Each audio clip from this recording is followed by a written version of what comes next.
Good evening, folks. Hello, welcome to Hint Plays Tabletop Role-Playing Games.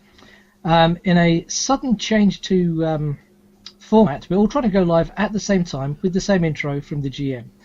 I was only briefed on this 10 minutes ago, so this is a little winged because I wasn't planning it or preparing it. Hello, how are you all across all three streams? Yeah. Intro is fine. And as my first seat as GM during the new rotational structure, we're creating characters for a Warhammer fantasy role-playing session I'm going to be running. I've christened it Mercenaries of Middenheim because, A, we're setting it in Middenheim, the city of the White Wolf, which is a fairly well padded out city in terms of source material. So there's plenty of things for me to play with and to throw at you guys. And also it's got a nice positioning in terms of chaos to the north, dark forest full of nasties to the south, and general nastiness within the city itself, including lots of tunnels where there might be rats. Oh, good. Wacko. If you've ever watched, seen, or played Vermintide, you'll know what I'm talking about, because that's set in the same game universe. I believe Vermintide is a few years in advance of where we're going to be playing. I think the end times is like a few decades away. It's an interesting one because I don't think there is a set "this is when it is" time attributed to the end times in the games. I think they've left it a bit vague, which is fine by me. Yeah, that works. I don't know how canon the end times actually are. Well, we're not playing within the end time, so there's no need to worry about quite that many rats. Yeah, I'm just thinking, when you say nice location, it's hellscape, hellscape, hellscape, hellscape, and underground hellscape. So Hello, Frici. it does come down to Hello, who Frici. in Satan's name decided to build it. Well, it's nicely elevated. It's on the top of a mountain, basically, a flat top mountain. The founder of the city basically had to find a dwarf to build him tunnels to get to it, to build the city there. It's well defended. It survived plagues. It survived all sorts. There's a whole history for this city in this fantastic book, Warhammer City, published by Games Workshop in ago. Looking for a date. I'm looking for an oh bloody hell. 1980 what? I'm hoping it's the 80s. 87 for this one. Oh, that's positively late. Yes, it's about a year before Dark Future. Yeah. Oh, that's not actually helping.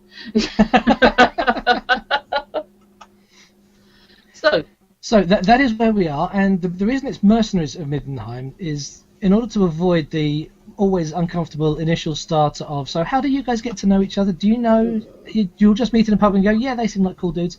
We're skipping that bit to a certain degree. We're deciding in advance that they are starting the game, the story, as a group, as a party of mercenaries who have decided that the best way to get fame, fortune, women, whatever it is they want, land, titles, is to be mercenaries and go out and earn money in a mercenary fashion. How they go about that largely is up to them, and that's where this session 0 comes in, character creation, because we're not just creating the characters, but the stories of how they got together. Always fun. Okay. And the character creation in Warhammer is quite nicely detailed and has some very nice randomness into it. So when it comes to roles like Mercenaries in Warhammer, ouch. Hello, Zornok. When it comes to things like profession, where it's a die roll, in the past when I've created characters, I've I've been nice to my players and said, whichever way round you prefer. Yeah, it's a nice way of doing things. It stops the players feeling too railroaded. Too got at by RNG. But you're also not going, oh god, which career am I going to be? And everybody mysteriously has all the really good careers that give you loads of great bonuses because you've still only got a choice of 2. Yeah, exactly. So that's how this is going to go forward. So the first thing, I suppose, do the three of you have a character sheet or notepad, something you can write on? Right, yes, I have got a character sheet of my own design, although based on a design published during the Hogshead publishing era of this game. Based on a design by Grigor Hutton and copyright Hogshead Publishing 2001. You're just showing off now. Me, I'm just going to be writing this into a OneNote and sorting it out from there. So That I shall be works. filling my character in on this sheet as I go, and that is visible on the Hint Plays channel for anybody who wants to see it. I don't suppose that's in the shared directory. That would be really, really useful. It's not yet, but it can be if you give me a moment to copy it.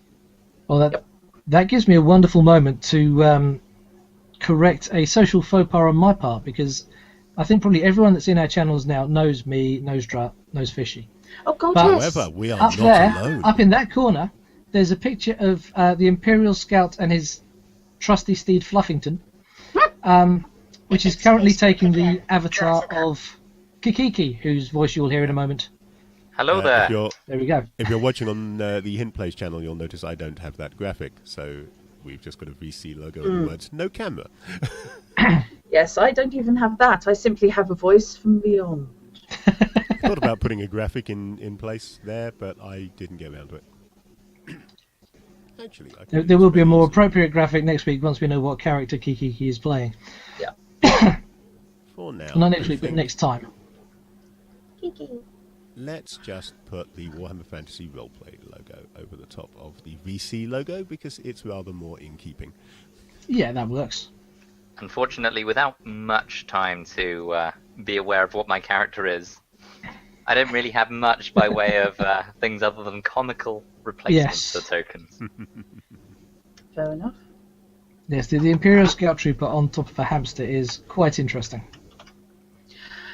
I created a wolf riding gnome at one point in this. I'm a bit scared now. Finish your Otto Traken. No, she was a halfling. Take it back. No, So, Otto first- was a dwarf. Was she? Yeah. Short ass. Sorry, carry on. First choice you guys get to make is, what race are you? Are you human, elf, dwarf, or halfling? And as we established before the stream started, by random luck and chance, I am going to be a halfling, because I haven't played a halfling in ages. Well, does he do it? Apparently, Chikaro's hearing no sound in your stream, Oh. Drought. Oh, Ah! hey, Jakar in Judge channel. That he Oh. can't hear yet. Yeah, I don't know quite why you said that, but Okay, hang on. Let me just check that. Oh, thank you, OBS, for wetting the bed on that. Much appreciated. So let me just, for the benefit of being able to put this on YouTube shortly, this is Warhammer Fantasy Roleplay character creation. Nightbites is GMing. We have an invisible Kikiki Hello. who's going to be joining us as the voice from above because he's not cameraing, and otherwise everybody should know Night and Fishy and me. Although why I'm in the GM chair space, I've just realised when actually Night is doing it. Clearly, I am firing on I am firing on all thrusters today. I'm inclined to leave it there, to be honest, because I really can't be bothered to swap the windows out at this stage. Fair We'll let it enough. stand. It's my stream, and I'll. And I'll cry if I want to. Yeah. So this is purely for archiving. But yeah, Warhammer Fantasy Roleplay, first edition. Going to be playing a mercenaries campaign in Middenheim, which is a doomed city. Well, no, the city's not doomed. Everywhere around it's doomed. Yeah, Middenheim in its history has survived just about everything else. And for anyone interested in first edition Warhammer and who has it but hasn't played it, for example, the Power Behind the Throne scenario, which is set in Middenheim and was released alongside the source book that Knight will be using, is one of the best scenarios ever published for any game ever. It is really, really good. The whole scenario good. plays like one of Drut's house parties, only over an entire city. Yeah. It's really political, really manipulative, Yeah. really good. They did an excellent job of doing things like you've got plenty of NPCs, obviously, and you've got this long matrix telling you takes place over the course of a festival, and it tells you which NPCs are at which event at which time, all the way through the festival. So right the way through, wherever the PCs decide to go, you know who's there and who they can interact with. It's really, really good. My God, this sounds like one of my scenarios. Who's Exactly. what, where, Ooh, when? I've just realised that I have a typo in my stream title. Trust me. Well done, me. And Zornok, be careful what you wish for, because I may give them Nurgle. Oh, no. No. Update that to the. Not that correct Nurgle's name. rot hasn't afflicted just about every streamer in Christendom this year so far. Yeah. Oh, don't. It's a great streamer plague. It's ridiculous. Now, I have Nice. considered Yeah, we'll have a look. taking on an elf. However, if we do not receive a human, I think I shall be the token human in the. You've considered taking on an elf. Why? Do they work for less? I'm going to be human. I will take one for the team and be boring people. Humans are not boring, they're adaptable. Yes. Actually, this is one of those games where that is genuinely true. Humans are not a second-class option in Warhammer. There's No. very few tabletop role plays that I have encountered have a human in the party. Yeah, as a GM, I always try and make a rule, unless the setting indicates otherwise, that I want at least half the party to be human. I don't always enforce this rule. You can tell that by looking at Swords of Slaughterdeep, for example, where we hadn't got... Well, no, we got one, actually. Lucian was human. Lucian was human, yes. Yeah. But that was good point. something of an exception, because we were going back to AD&D 2nd edition, and it was really cool, and we wanted to play with fun stuff. But normally I try and make it a rule, if you've got a full-size party at least, that half the party should be human. To be fair, if you added it up, half the party roughly was human. Well, if you counted If you the think about it. half elf. Yes, both half elves. That's one human, So one half elf. of them was human, yes. Half of them was human. Lucian, so Was that's human. 2. Who else was in there? That was it, wasn't I've it? remembered what halflings are for in this game. Yeah. I may be slightly skipping ahead here and Yeah, you may be. rolling my stats up. Okay, well, if Because I you're know rolling I'm a your halfling and stats... I've got the book in front of me. Because I I figure if have I got get the book. mine rolled up, I've got access to read it out to people if they want for what they need to be rolling. And I'm looking up theirs instead of mine, so I thought I'd get mine done quickly first. Yeah, Yeah. I've got the rolls in front of me. So, Kikiki, as an elf, you've got a whole bunch of movement, weapon skill, bow skill, etc. If I read these out to you, are you okay to take notes and start rolling while I then move on to Drut? I have them up here on the core rulebook. Excellent. In which case, page 14. Fish, is this form fillable, or is it simply... It is not form fillable, unfortunately, no. Okay. I'm just The putting it advantage in of having a Kikiki in the next room separate, to me. You see, this is cheating. I'm also, sorry, I apologise for doing the whole combat ninja thing with gloves, but it's fucking freezing in here. And I'm not sitting bundled up in a blanket or gaming, because that would just be a weird look. So, Drut, do you have the stats in front of you as well? I've got the character sheet in front of me now. Okay, do you need me to read out the die rolls? I think she will need that, and it would be good if we read out the die rolls for at least one player, so that people at home can see how the character creation works. Indeed, you could. So, hello. Sorry, the Zoom just went wrong. Ooh. Starter profile, isn't it, that I'm filling in? Starter profile, indeed, that you are Yes. filling in, because that Okay. is your starter profile. M. So there are 14 stats, abbreviated to M, WS, BS, ST, W, IA, Dex, LD, Int, CL, WP, and FEL. And no, BS doesn't mean what you think it means. No, it's not an ability to spin someone a story. Okay. So M is movement for a human. Which Uh-huh. that is what you said you were going for, wasn't it, right? It is, yep. That is D3 plus 2. D3 plus 2. I am mulling using my double D6s just because I can. And in fact, when it comes to it, welcome to my percentiles. Okay. People will be pleased to know Plus that I you have have the ballistic skill. D3 Minimum. plus 2. Yep. Woot. Apparently, my runaway like hell score is going to be fantastic. Alas, I haven't done quite so well. My movement is the minimum I could possibly have rolled. What's that? 3. Oh dear. I've So got You've 5. got a I ridiculously rolled quick max. human and a slow elf. Well, We've evened it up with a fairly average for a halfling at 4. Fair enough. 3, 4, 5. Where I'm going horrifyingly wrong, however, is I rolled minimum toughness. I'm going to be staying away from all the fights, guys. Okay, weapon So, weapon skill, 2d10 plus 20. Oh, bug off. Now, halflings only get 2d10 plus 10. Indeed. Elves get 2d10 plus 30. So I've come out with a 23 weapon skill. I may be, I like this character. I may be immensely slow, but I've come out with a 48 weapon skill. Well so- done. Okay, yeah. 39. Not too bad. Only rolled 19. Only rolled 19 on 2d10. Yes.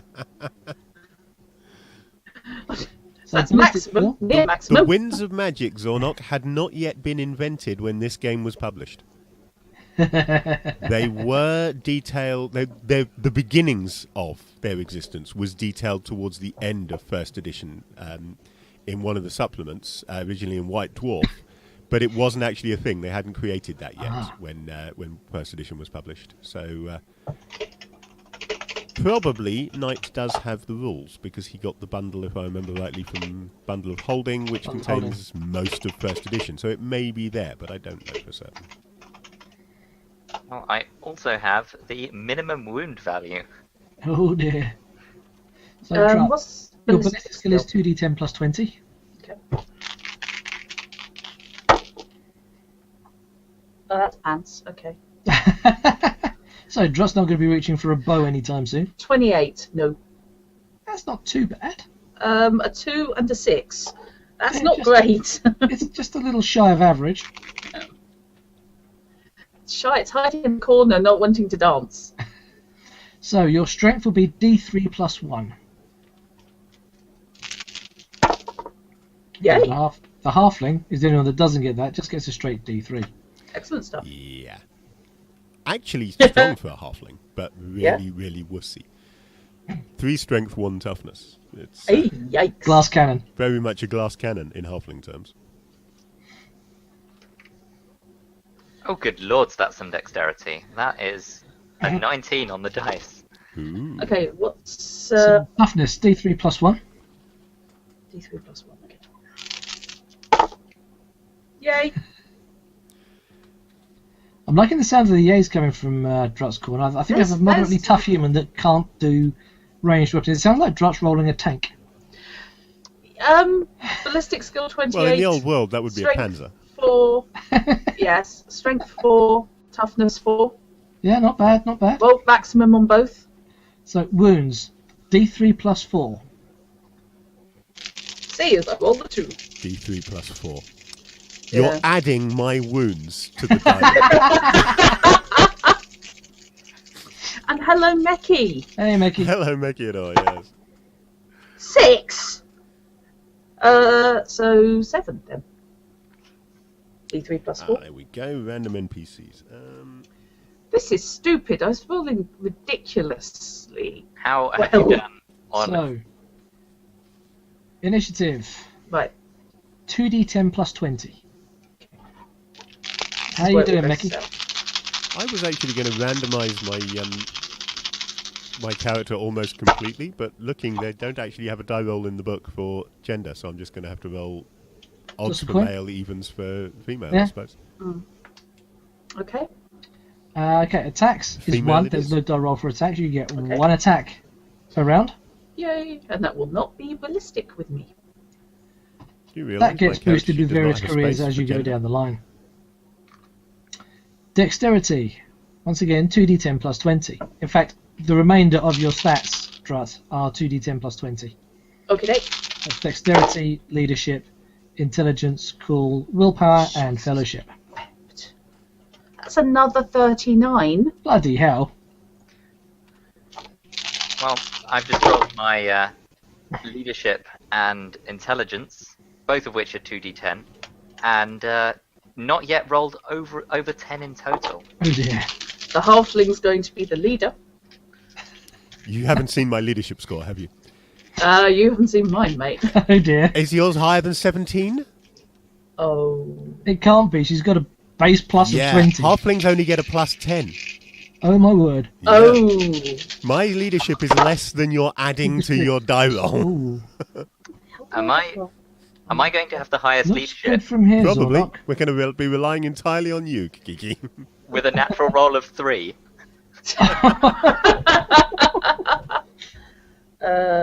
35. So basically, mental stat-wise, you guys are thrilled. No, not well. I've got a reasonably good Oh, good. fellowship. Not bad willpower. Oh, this is ridiculous. No, I'm going to be rolling really, Mine- really pants in-game. My initiative is kick-ass. I'm a halfling. That's the only thing halflings get. Sorry. I have a 40. That's a happy bunny. You have a 40. I have a did 40. pretty I'll well. look at your DM after the stream, Jakar, but given that after the creation session, the next game session will be in 3 3 weeks' weeks. time. Because Fish will run a session, Next then week Drat will run be a session. Coriolis, then the week after that will be Drat running Nibiru, then Nibiru. we're back to this for the first session of actual play. So, So that gives that gives time you if if you people want to do want join. to join in. Yeah, Sorry, absolutely. I'm talking over the GM there, which is a very bad habit, and I should stop doing it. Naughty Yes. Fish, back in your box. Yeah. Back in your tank. Yeah, if you do want to join and fill in one of those positions vacant over that side, then yeah, I'll reply to your DM and we'll work something out off stream. Mm-hmm. On those last few stats, by the way, Mhm. Dexterity 39, Nice. Leadership 29, Not so nice. which is pants for a human, Yeah, Intelligence 35, not bad. CL, Cool. Cool 38, Willpower Expect me to 40. run away a lot. Yeah, Willpower 40, Very and, nice. and Fellowship 35. So that's basically sort of leadership material, pep squad. You're Yeah. not going to run away from a damn thing. No, I'll keep my cool and be able to run away coherently. I won't be fleeing, waving my arms in the air With and screaming. both rolls combining to a total of I think like 8 or 9 there, I have a leadership of 33 and an intelligence of 45. Sheesh. So very hot So- for what I get. Drut. Yo. Stat-wise, they've only given us... Sorry, Kikiki, you've got the book in front of you, but it only gives stats for Wood Elves. So do Yes. make a note of your speech as Old Welder and Eltharin, your night vision, and if you want to generate your height, 5'6" plus d10 inches if your character is male, or 5'4" plus d10 inches if your character is female. Aha, I am a clear 6 foot. Nice. I've Drut. met you. No, you're not. You speak Old Welder. Okay. You have 0 night vision. Mhm. And are you playing a female or a male character? I think I'm going to go female because I tend to create blokes for Warhammer. Overall.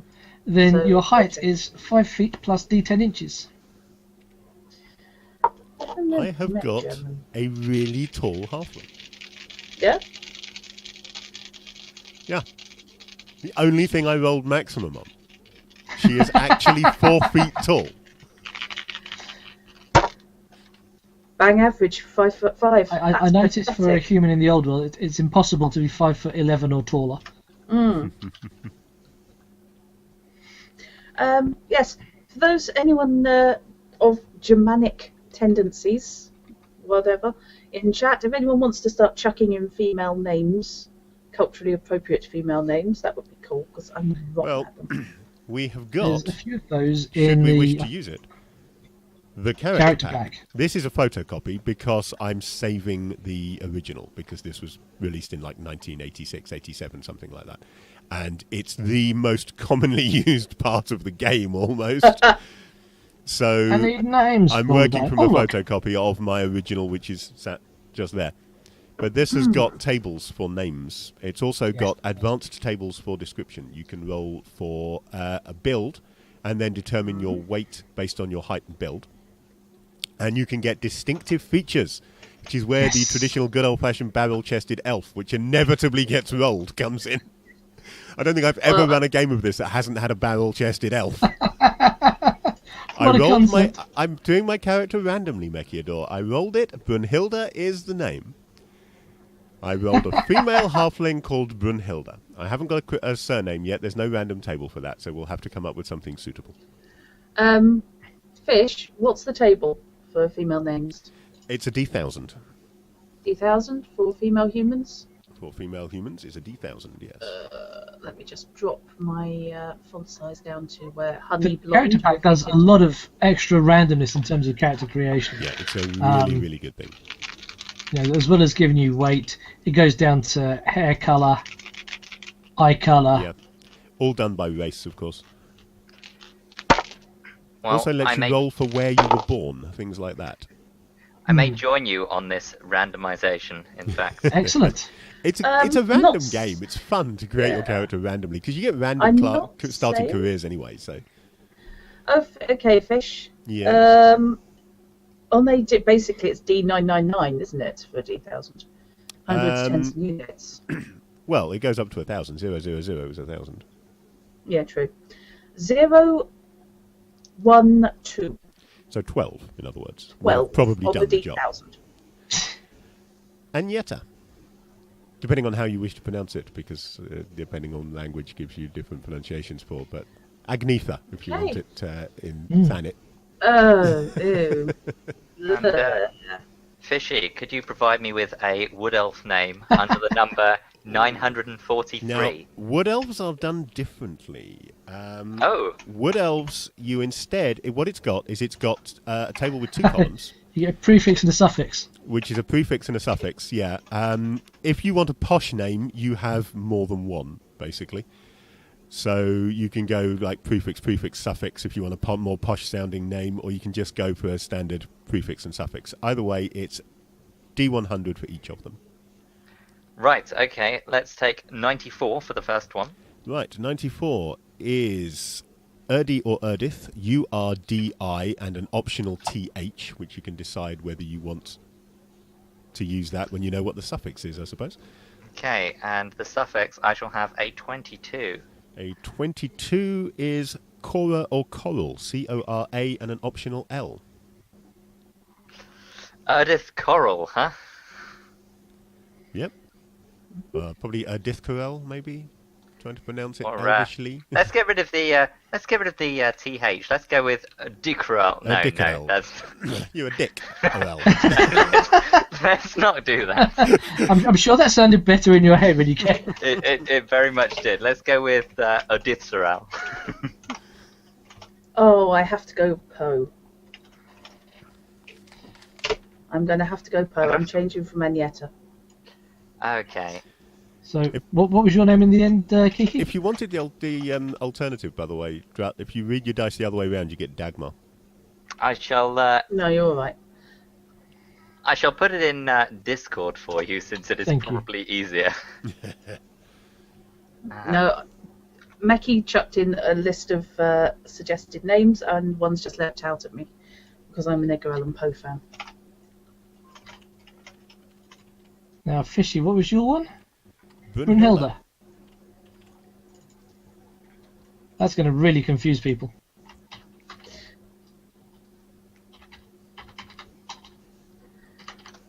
I was looking forward to seeing what name number 943 was. And what did you go with in the end, Rut? Lenore von Ritter.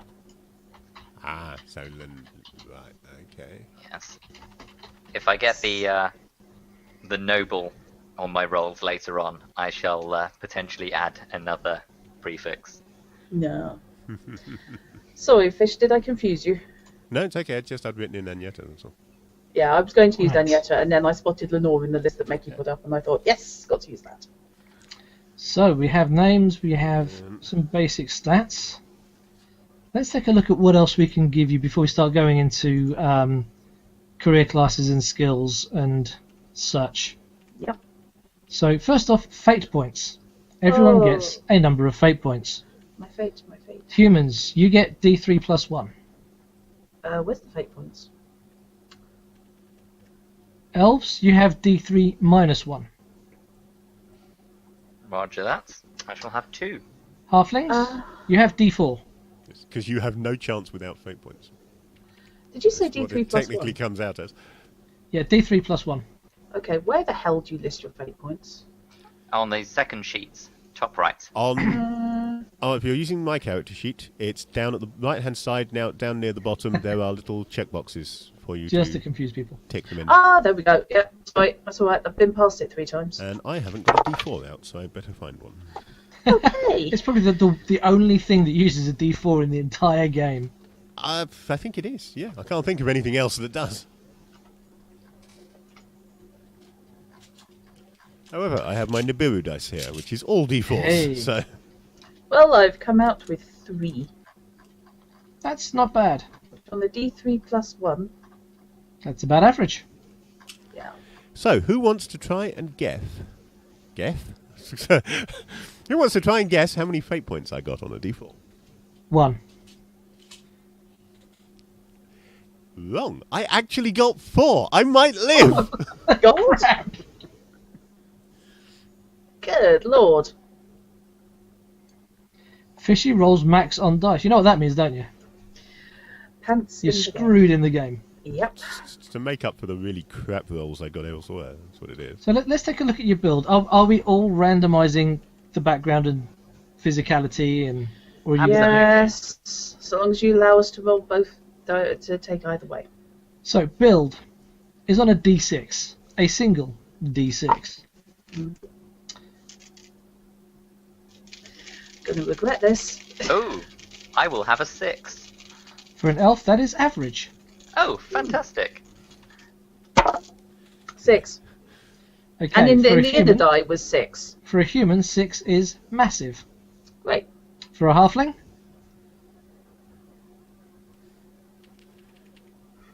Sorry, my machine is deciding to be a pain in the arse. And that's better. Maybe. Where is build on this character sheet? It's not actually it's on the not, character 'cause it's an sheet. expanded- It's from expansion. Yeah. Ah, that is fine. so just make a note. So Thing I'm is, just I can putting it in cope with description. massive because I've just rolled maximum toughness, maximum strength. It kind of fits. It does give you plus 20 to your weight roll. Okay, quick She is so all muscle. piece of advice in the Hint Plays channel: don't bother typing game rules because I haven't written them.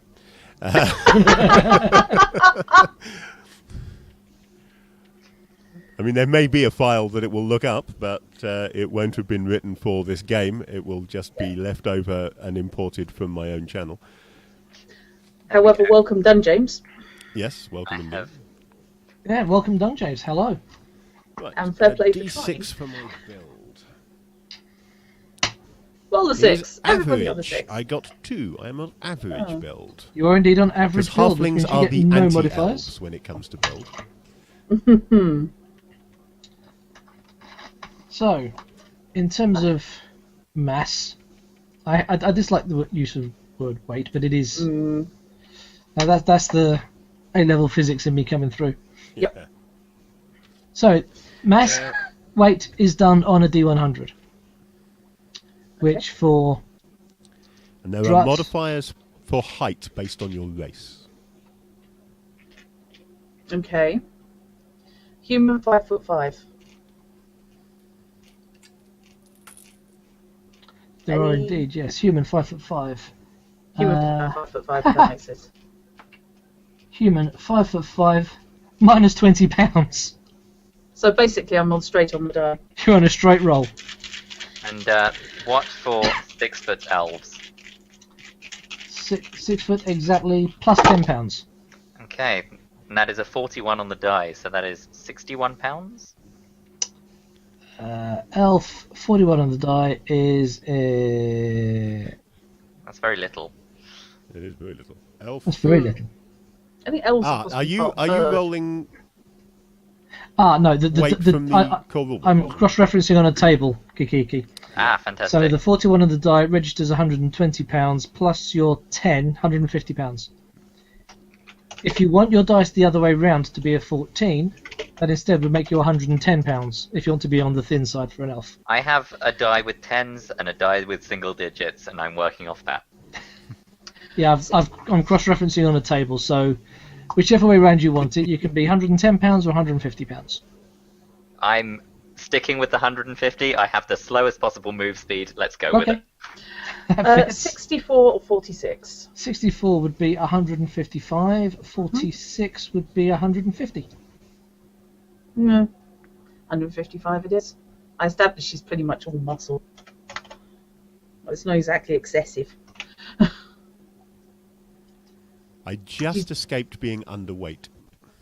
I think we can safely say that, Lenore is built like the proverbial brick privy. How much did you come out as? 155. Which is not, it's not stupid. Oh no. It's No, not stupid. you qualify as overweight if you're 200 pounds or more per human. Yeah, but as I said, since she's kicking around with a massive build, 155 pound weight and 4 strength, which is maximum for a human. Yeah. Yeah, I've somehow got this really strong, skinny wretch. I've got the gym bunny. This explains the 1 toughness, but doesn't explain the 3 strength at all. I have It's all no clue leverage, what's wrong clearly. No clue what's wrong with my elf. He must have like one leg longer than the other or something.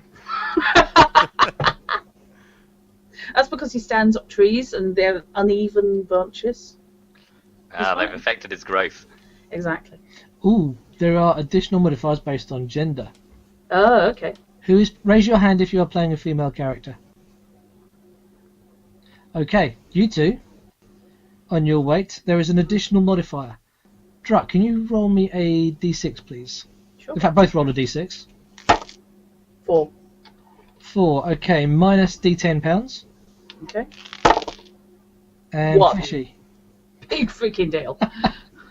£154. Yep. I'm trying to find the gender table. It's right below the height modifier. Same page. Oh yeah, so it is. Yeah. Yeah. So d6 for a halfling. Speak.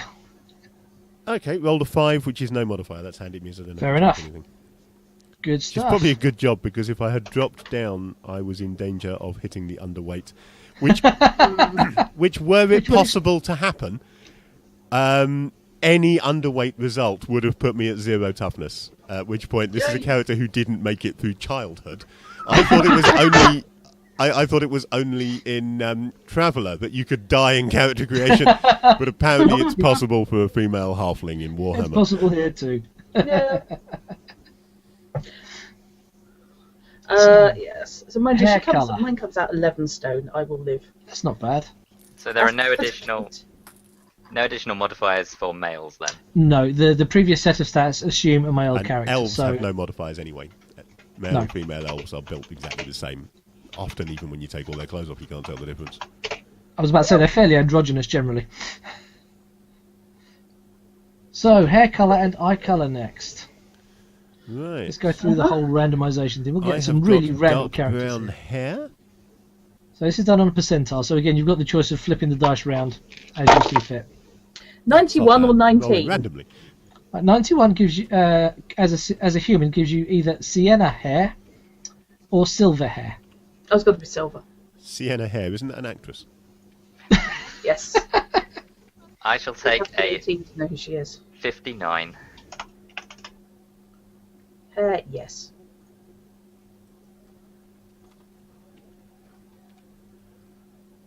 So what did you say, Kiki? I said I shall take a 59. A 59 gives you, as an elf, light brown. If you take that as a 95, you have the option of black. I mean, this elf's just turning out to be the most average thing. It's James Bond elf. Really expensive Perfect in secret James Bond. agent. Oh, yeah. So eye For colour. those who don't know the old James Bond RPG from possibly Victory Games, your going back appearance a few was years. purchased using points in character creation, and the more normal your appearance, the more expensive it was. Because spies that stand out are a bad thing, so it was really expensive to be boring and someone who couldn't be picked out of the crowd. Yeah, I remember creating characters for that. I don't think I ever played, but I do remember creating characters. I think we played it once and the session sabotaged itself right at the beginning and didn't go any further. Fair enough. I mean, I guess you can reduce the cost of your character by having a tattoo of a banana on both cheeks, but then it goes a bit Johnny English. Okay.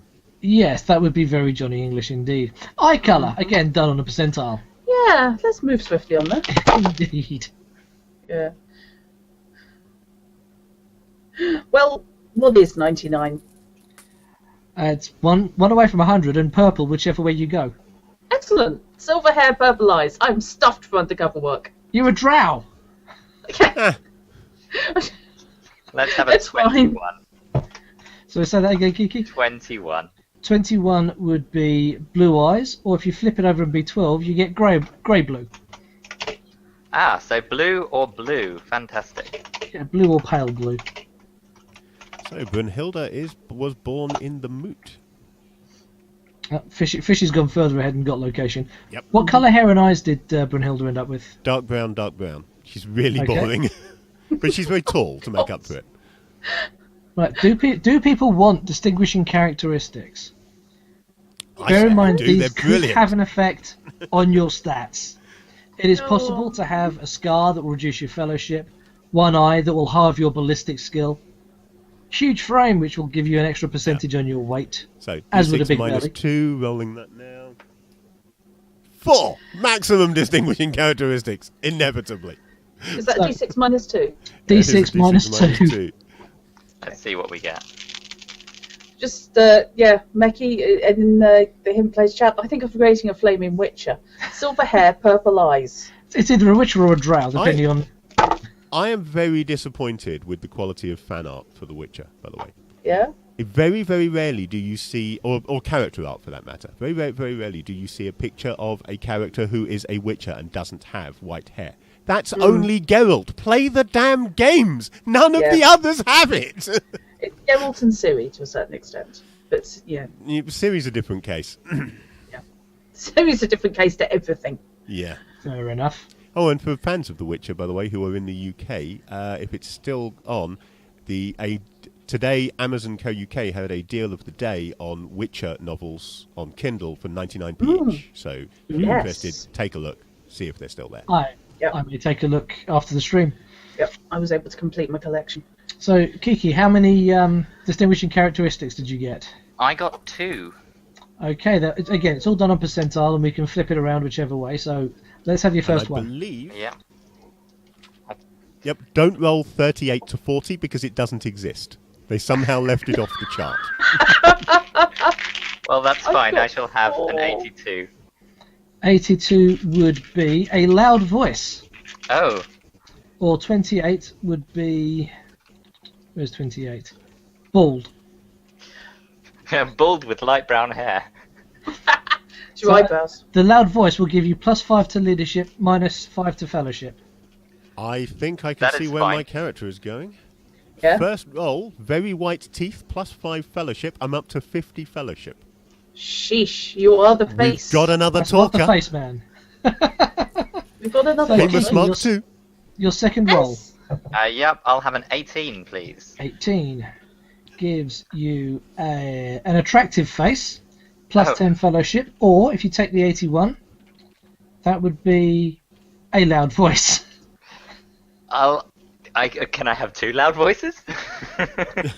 Really loud. No. You're the person I don't want to be next to on the bus. So that would be an attractive face, which gives you +10 fellowship. So I come out there with a net positive. Yes. That's Brian. Yeah, Brian Blessed has double loud voice. Oh god, yes. Okay. Right, what do we get with you? I've got 4 to roll. Okay, let's get started. Because I rolled a 6. Because the world hates me. 3 or 30. 3 or 30. Okay, 3 is a flat nose, no modifiers. 30 is bald, no modifiers. Although you would then lose the silver hair. Yeah, it would be eyebrows. I've never gone with bald including your eyebrows because that's just silly. And then sweat drops in your eyes and gets really uncomfortable. And there goes, so yeah, it's a whole weird thing anyway. Define flat nose. It's one that is kind of flat. It, Yeah. it does sort of go with the whole big, bulky bruiser look. I don't think she's been hit in the face that often. I'm going to go with bald. I've just lost 10 points from one of my highest stats. Oh no! Yeah. My second highest stat. Sorry, no, my third highest stat. My initiative was really high as well. I had a 52, a 50, and a 45. Now I've got a 52, a 50, and a 35. And one arm. Well, Oh no! Brunhilde is missing her left arm. I've decided it's left. I don't know if there's a role for it, but I don't care. I've decided it's left. Is she also left-handed? No. That's why he's decided it's the left arm that's gone. That was definite. Okay, No, number second two. one. 17 or 71? 17 gives you charismatic eyes for +10 fellowship, or a lisp for -10 fellowship. Got to be 71. Sorry, 17. It's got to be the charismatic eyes. well, Because you'd get really, really annoyed while playing the lisp. Yes. I have gone from being the most leadership inclined character in the party with a roll one shy of being the minimum to being the most leadership qualified person in the party because I am good at shouting. Excellent. Yes. +10 to Shout, shout, fellowship, and by the way. shout again. Was the eyes thing +10 to fellowship or +5? It was +10 to fellowship. Okay. Third roll is in the dead zone. Right, okay. Glad you said that. Oh my god. 95 or 59. This could get nasty. Okay, 95. Short legs, -1 movement. Nice. I got that as well. I'm maximum height with short legs. It's a weird looking woman. Or 50. Scarred skin, -10 fellowship. Well, I rolled maximum on movement, so I'm not too worried. Okay, short legs. Short legs, or more probably disproportionately long torso. Which works out to roughly the same thing. Meanwhile, Meki thinks that Fish's character's a chihuahua. Could be worse, could be a corgi. Right, and the last one. Okie dokie. Thank you.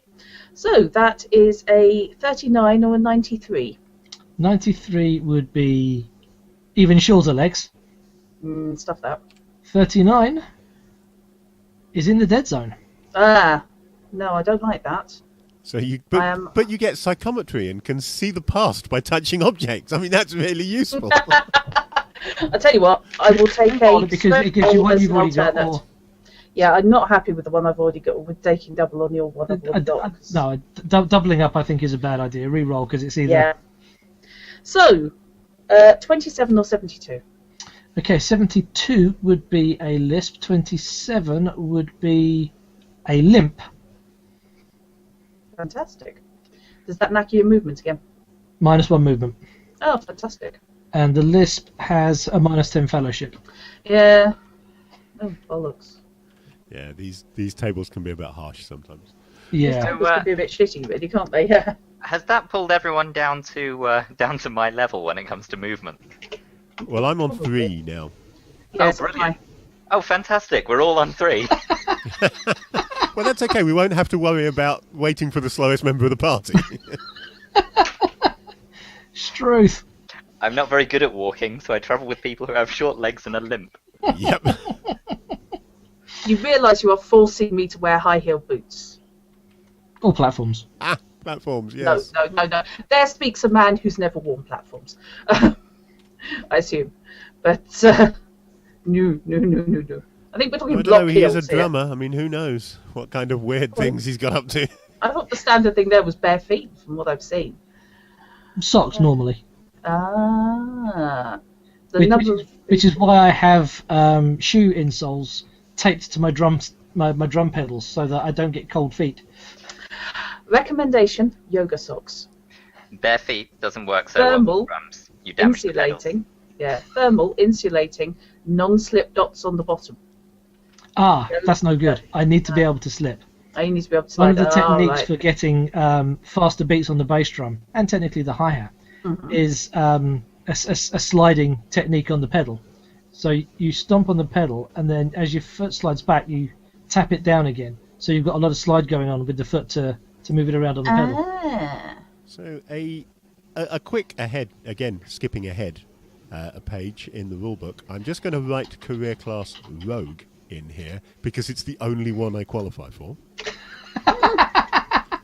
Okay, I'm not surprised that you were going for rogue. That's kind of where the stats sounded like they were. Well, what I was going to do is I was going to randomise again between the ones that I qualified for, but that was it. That's the only one. Anywho. I am neither good enough with a bow, good enough with a weapon, or smart enough for the other three classes. So, place of birth. Right, there's a few tables here. So we've got an elf and a human. Where's the elf table? Let's go with the human, since I can see where the human... Yeah, the elves are on the next page. It's a much shorter table for elves. I'm not surprised, yeah. You've got sub-roles for the humans you haven't for elves. Yeah. So we'll start with Drat. Can you roll me a percentile, please? Let's have your... Okay. Oh, 11. 11 puts you in Altdorf. Urban Altdorf. City girl. Is that actually on the character sheet, or is it just notes? That is on the second page of the character sheet, yes. Right-hand side, place of birth. Oh, there we go. There's also a space for birth date, which I can't really fill in until I know what year we're starting in.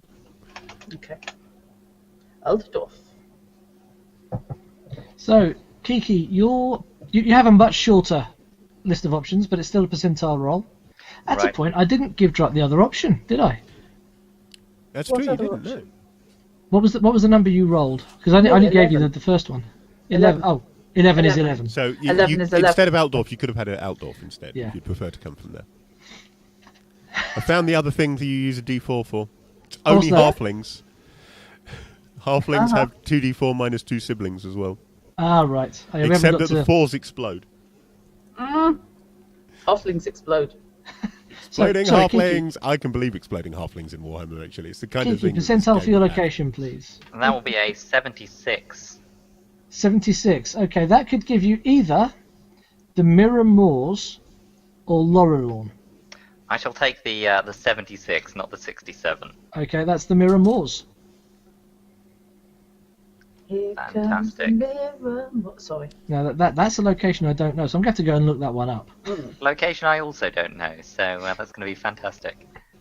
Right, siblings. Humans. D6 minus 1. You know, I said that on halflings, 4s explode. Yeah. I've got 8 siblings. Your parents got busy. Good old-fashioned halfling family. Yeah. That's it, like rabbits. Okay, so that's 2 siblings. Far more sensible. And their reaction when one lost an arm was probably, well, got plenty more. Kiki, you are D6 minus 1 for siblings. Right. That is a... Is there a minimum? Well, the minimum would be 0. Minimum would be none. Oh, fantastic. It is a 0 then. Okay, so you are an only child. That's the thing with elves. They apparently don't bother. They don't need to. They live forever. So Drut, age difference. We can determine how different from you your siblings are. I don't think we've actually determined your age yet, have we? No, not yet. Did I skip that part? I believe so. Yes. Where did I skip age? Age is in the core rulebook, not the character pack, so you've got to jump back to there. You have a choice. I did. I scanned past age. Right, let's go back to age for a second. You get a choice, basically. You can roll young or old. It's still randomised, but you get different dice, so it biases it towards younger or older. So, Drut, would you like a youngster or a slightly more experienced? Let's go with more experienced. 60-10. If this somehow miraculously comes to less than 16, roll again, adding the new score to the old. Give me a gold college try. And Kiki, likewise for you. Do you want to be young or slightly older? I shall go with the Let's not go super old. Let's go with the young version. Why not? Okay, 10d12. Brilliant. Again, if you roll less than 16, roll again and add it on. Less than 16 on 10d12. That's going to be unlikely. Unlikely, but nevertheless possible. Especially if you've seen the way fish or I roll.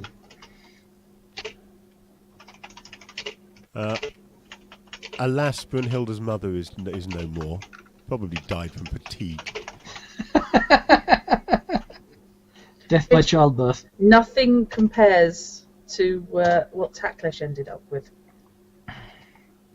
I rolled maximum number of possible siblings, most of whom were my twin. Oof.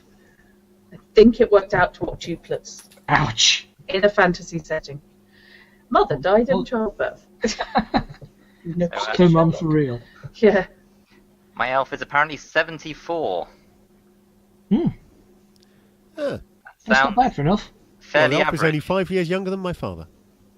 That's my character's father, not my father. He's Oh, dead, okay. so he's older than everybody. He stopped aging now. So, Drut, Uh-huh. your siblings, you can calculate the age difference. 3d4 minus 3 for each Oh, sibling. now I need D4s. Great. Hang See, on. there's another thing we need d4s for. Yeah. I rolled 30, by the way. 30. Okay. I have a 30-year-old character. Time was when that would have seemed really old to me. Now I'm old, and that seems really young. The years sneak up on you, Drut. They really do. Oh, I saw somebody on Twitter, very, in my opinion, pompously saying, in response to something about somebody else tweeting something about average AD&D average D&D character at first level being like 15, 16. I've never played a character that young, blah blah blah blah blah. And I thought, so you've never read the rule book then, because that's how old it says they are. Yeah. 5th ed, I think, says that you're basically adult for your race. I think they bumped it 5th up ed a probably bit. doesn't. 5th ed probably doesn't have a rule for it because it hasn't got a rule for anything else either. Spot the man that doesn't like 5th ed. Sorry, how do I determine older or younger? Is it just in odds and evens? No. D3 minus 3d3 minus 3 is the age difference. All right, okay. But you can decide as to which is older, which is younger. Okay, fair enough.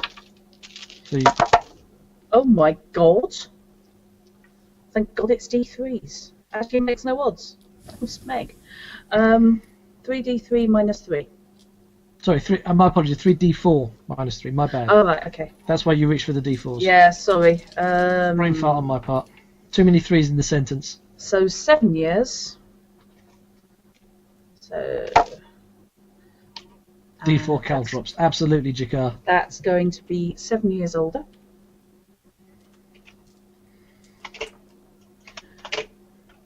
Determining their gender ourselves. Not specified. Okay, I'll just go on to me. Gender isn't randomised anywhere else in character creation anyway. It Oh, is actually it's specified fellas. here. Each sibling has an equal chance of being male or female and an equal chance of being young. Oh, there it is, yeah. Okay, So so yeah, I'll just go on basically, to Odd just even. however you want to randomise that even chance. Yeah. So that's a brother who's 7 years older. Sorry, I missed that part. And really hard to roll gloves on. Twins, triplets, and other multiple births have a 10% chance of being identical. Whacker. And then 6 years younger. And a brother. Of course, looking at the randomisation there, there's no possibility for elves or dwarves to have a twin. Indeed. Obviously, multiple births simply don't happen with those races. Mm. It's entirely possible. Fish, or either one of you, if you've still got the name tables available. Yep. Do you want to roll names for them? Yeah. Oh, hello. I've got some twins here in my family. I'm not surprised. Good lord. Yeah. Apparently But efficiency. elves live around 215 years. So Yep. if they had twins, it would be. I take it back. I don't have twins in my family. I've got triplets. Hmm. So, 51 and 11. If we follow the Witcher principle, I am sorted for new characters if this one dies. Yes. so you remember the names are on D1000. Oh, of course they are. And are we going male or female? Both male. Both male, okay. Oh, right then. So the 11 stays in 11.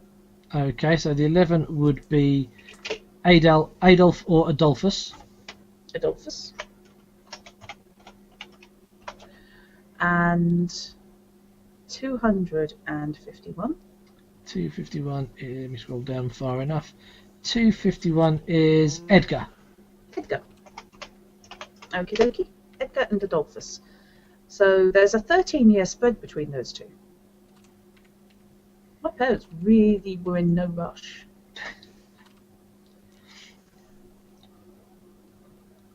Right.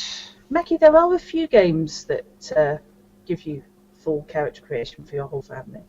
At least one of them, well, there's two of them, are written by fish. Well, no, I've never written a game that gives you these full family character creation. I have written a set of generic life path tables inspired by those used by our Telsorian games, which can be applied to any game you want that will give you your entire family background. Has it ever mentioned to you you can be overly pedantic on occasion? I'm pretty sure I've heard you mention it once or twice. Not a part of the game system, so therefore. So parents, moving Yes. swiftly along. I think Fish has already done this, so could Drut and Kiki both roll a percentile and let me know what you get. Tell me about your parents. It is modified by age. Mine. Oh my Don't word, forget. yes it is. So for every full 10 years over 20, how old You're adding did you 10%. come out? Sorry, you were talking over Drut was each other. 30. So yeah, add 10 to it then. 97. You Or are an orphan. 79. You are indeed, yes. Both parents are unfortunately deceased, Drut. Or fortunately deceased, depending on whether you like them. Also true. I don't know, they're dead, how would I know? So, Well, what they was your presumably age? were alive at some point. Kiki, you were 70 something, weren't you? 74 with a 14 on my roll. Okay, no modifier for you, so 14 is both parents living. Oh, huzzah. So, I'm going to make the most fun roll ever to be found in character creation in any game now. I'm rolling to see if I have a wife and or a husband rather, and kids. whereas Drut and Kiki have that to come. So, Kiki, your parents, Yes. your age plus 60 plus D20.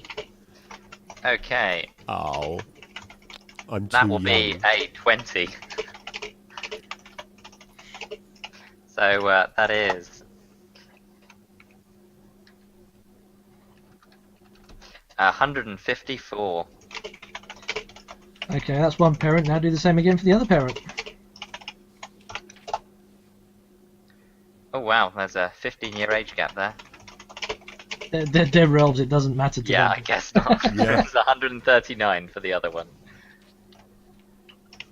Yeah, when you're talking about still being pretty active at 139, 15 years is nothing.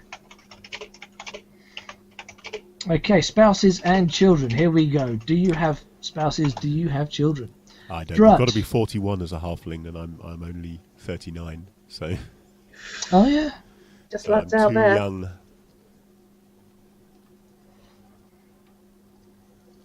Right. Okay, what am I rolling? This one's a little weird. I'm just reading up on this bit. The table gives a percentage. Okay. Yeah, the first percentage. Is for a surviving spouse. The second percentage is surviving children. Yeah. So, age is you were 30, weren't you, Drop? I am. So you have a 60% chance of a surviving spouse. Okay. Roll percentile. Yes. Oh shit. 55. You have a surviving spouse. Yeah. Now you have a 55% chance of having surviving children. Uh-huh. Things could get really complicated for Drut's Yeah. character at this point. Yes. Oh, don't. If you check the Hint Place chat, it has already been complicated for me in various. As Mickey says, let there be kids. How much was it? A 60% chance? Did you say? 55. 55. Don't you bloody dare. Kiki, you are 70 something. Cool. Okay, Kiki, you have a 40% chance of a spouse and 25% of surviving children. Well, I have a 46 No spouse, and a 73. no children. I really wanted to make sure I didn't have any kids. 99. Okay, no complications for Druck there. No kids. Ooh. Just a partner that maybe doesn't like you staying out past curfew to Or beat an up ex. orcs with your friends. I'm assuming that that your husband, does not approve of your going adventuring. Yes. Question is, does he have any idea where you are, and is he somebody interesting who might chase us down? Well, he's a dangling plot thread. Isn't he just? That's an insult if ever I heard one. You dangling hang on a plot sec. thread. D1000. Let's find out who he is. Back up to the name charts. 915. 915. Wilhelm. Yeah, he's a scream. Actually, I don't even need to do that. Yeah. Estranged husband. I suddenly thought, wait a minute, I've got a Wilhelm on my board. Yep. Definitely estranged. Well, So, I'm rolling my initial skills, pre-career skills, which is Yep. something that these guys will be getting to in a little while. I've rolled scale sheer surface. I have one arm. You have such that a means list. nothing. There are people out there that do the same Yeah. today. I know, Yes. I know, but they're not halflings for starters. I have seen one-armed free climbers, and all I can say is Spider-Man exists. Yeah, exactly. For Exactly. some ungodly reason, they enjoy scaling things in like Arizona. Family occupation. Create a career for each of the characters' parents. Oh yes, I skipped that, didn't I? I should go back Yes. and find out what my father does. Okay, what did they do for a living before they died horribly? Mother and father dies horribly. I'm having a goblins moment. Doesn't seem to randomise that, so I guess that's coming down to the There are randomisation random and character NPC creation. charts in the back of the core rulebook, page 338. Wow, you've got this stuff memorised way better than I do. No, I've got it in front of me. That's Sorry, cheating. page 300 and what? 338 in my edition, anyway. D4 for class, so I found another thing that isn't just for halflings that uses a D4, finally. Yay. So we'll be running. I don't know. Oh dear, Daddy's not going to be very approving of young Brunhilde. Yeah, He's a warrior. the warrior. Right. So, let's see. Randomisation.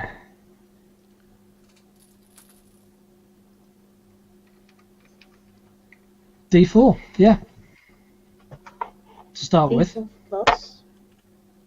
So Mummy was a 4, which is a warrior. and Daddy was a 1. Academic. Okay. So, It's a bit of a turnaround, isn't it? Yes. percentile for the warrior, please.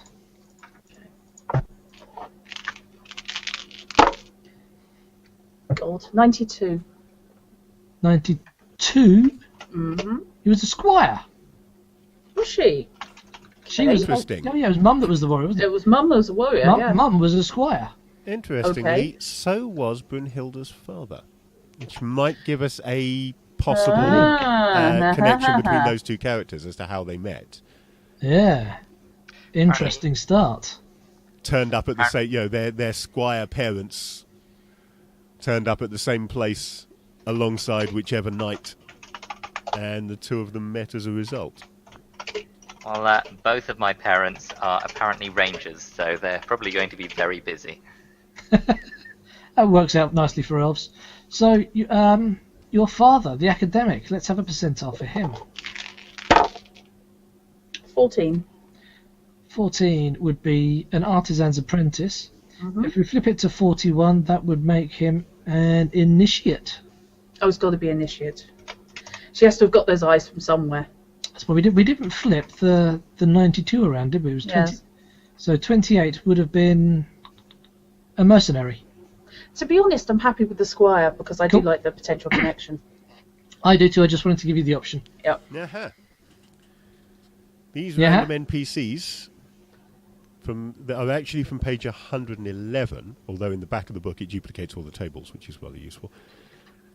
And there is a roll here for whether or not they have advanced into a further career beyond Squire, if we wish to make the roll. Ooh. Indeed, there is. Basically, percentile. If you get 76 or above, then yes, they've moved on from being a Squire to being something else. Right, okay. Let's do this. 93, Mummy did. Moved on to another random class. And 83, Daddy did too. Career within the same class. Okay, so random class for Mummy. So that'd be D4 for... Because it's Sorry, yeah. a career from another Yeah, random sorry. class. 4. Warrior. Yep. And then a 65. Which is... God, I've lost the table now. Too many damn tables in this game. Mm. Bear in mind that freelance and mercenary captain are available options as career exits from Squire, if that was the one that was moving on within the same class. I lost Yeah, track. she It is. was. Yeah. So you can either generate another basic career within Warrior, or she could become a mercenary captain or a freelance. I mean, freelance is an obvious way to go from Squire, It because is. Yeah. a freelance would have a Squire. So you just Yeah. moved up the pecking order. Yeah, I'll go with freelance. That works. Maybe my father is the Squire to your mother. Yeah. Okay, and then it was academic. He was an initiate, wasn't he? Yeah. And that was within the same class. Because I rolled it for Mum. And Dad just got it. Right. So the exits from initiate would be either to an agitator or to cleric level 1. Cleric.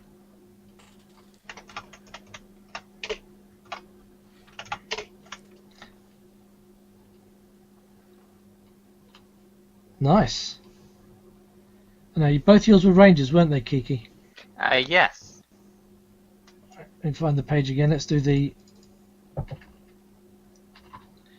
So, did they progress from their starting career? Could you roll percentile for both, please?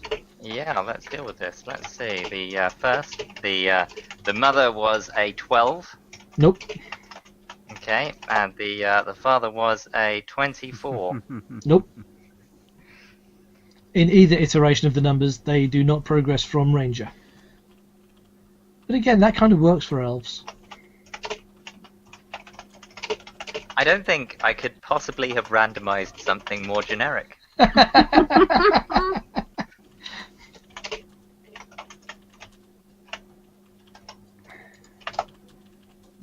So I think we're done with the family background.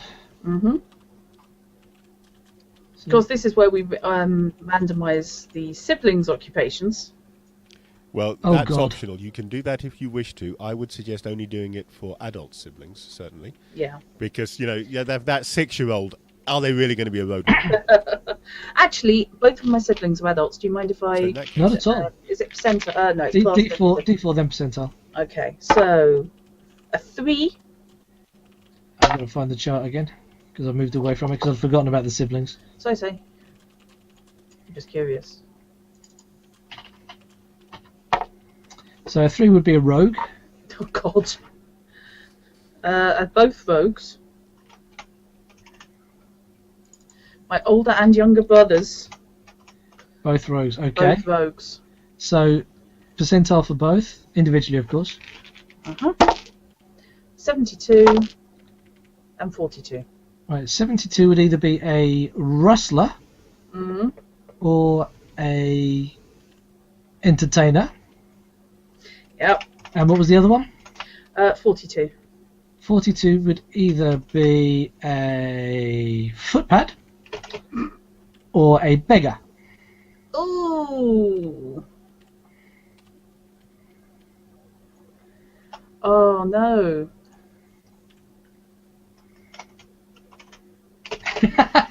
Right, Mecca's got the plot for the next session sorted, so we're good there. Yeah.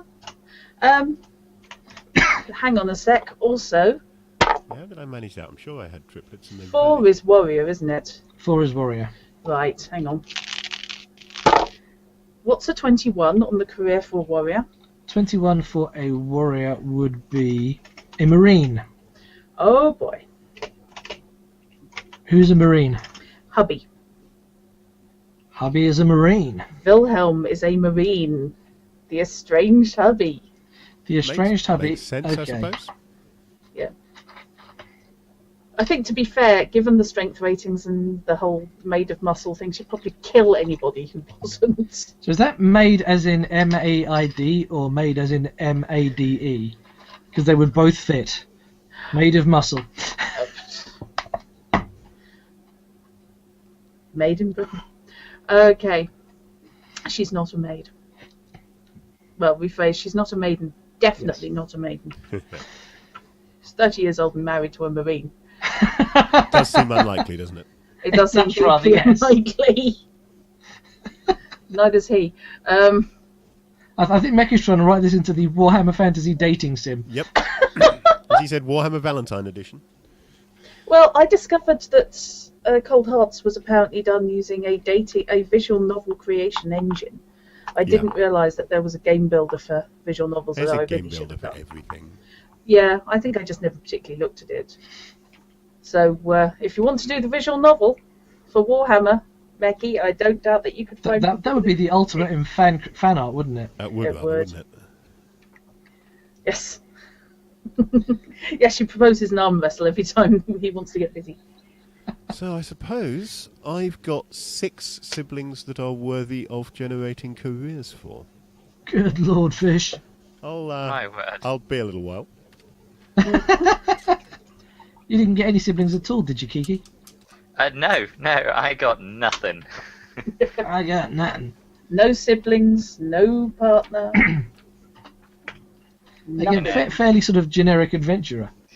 Parents only really got time off from the whole rangering business to get together for once, you know.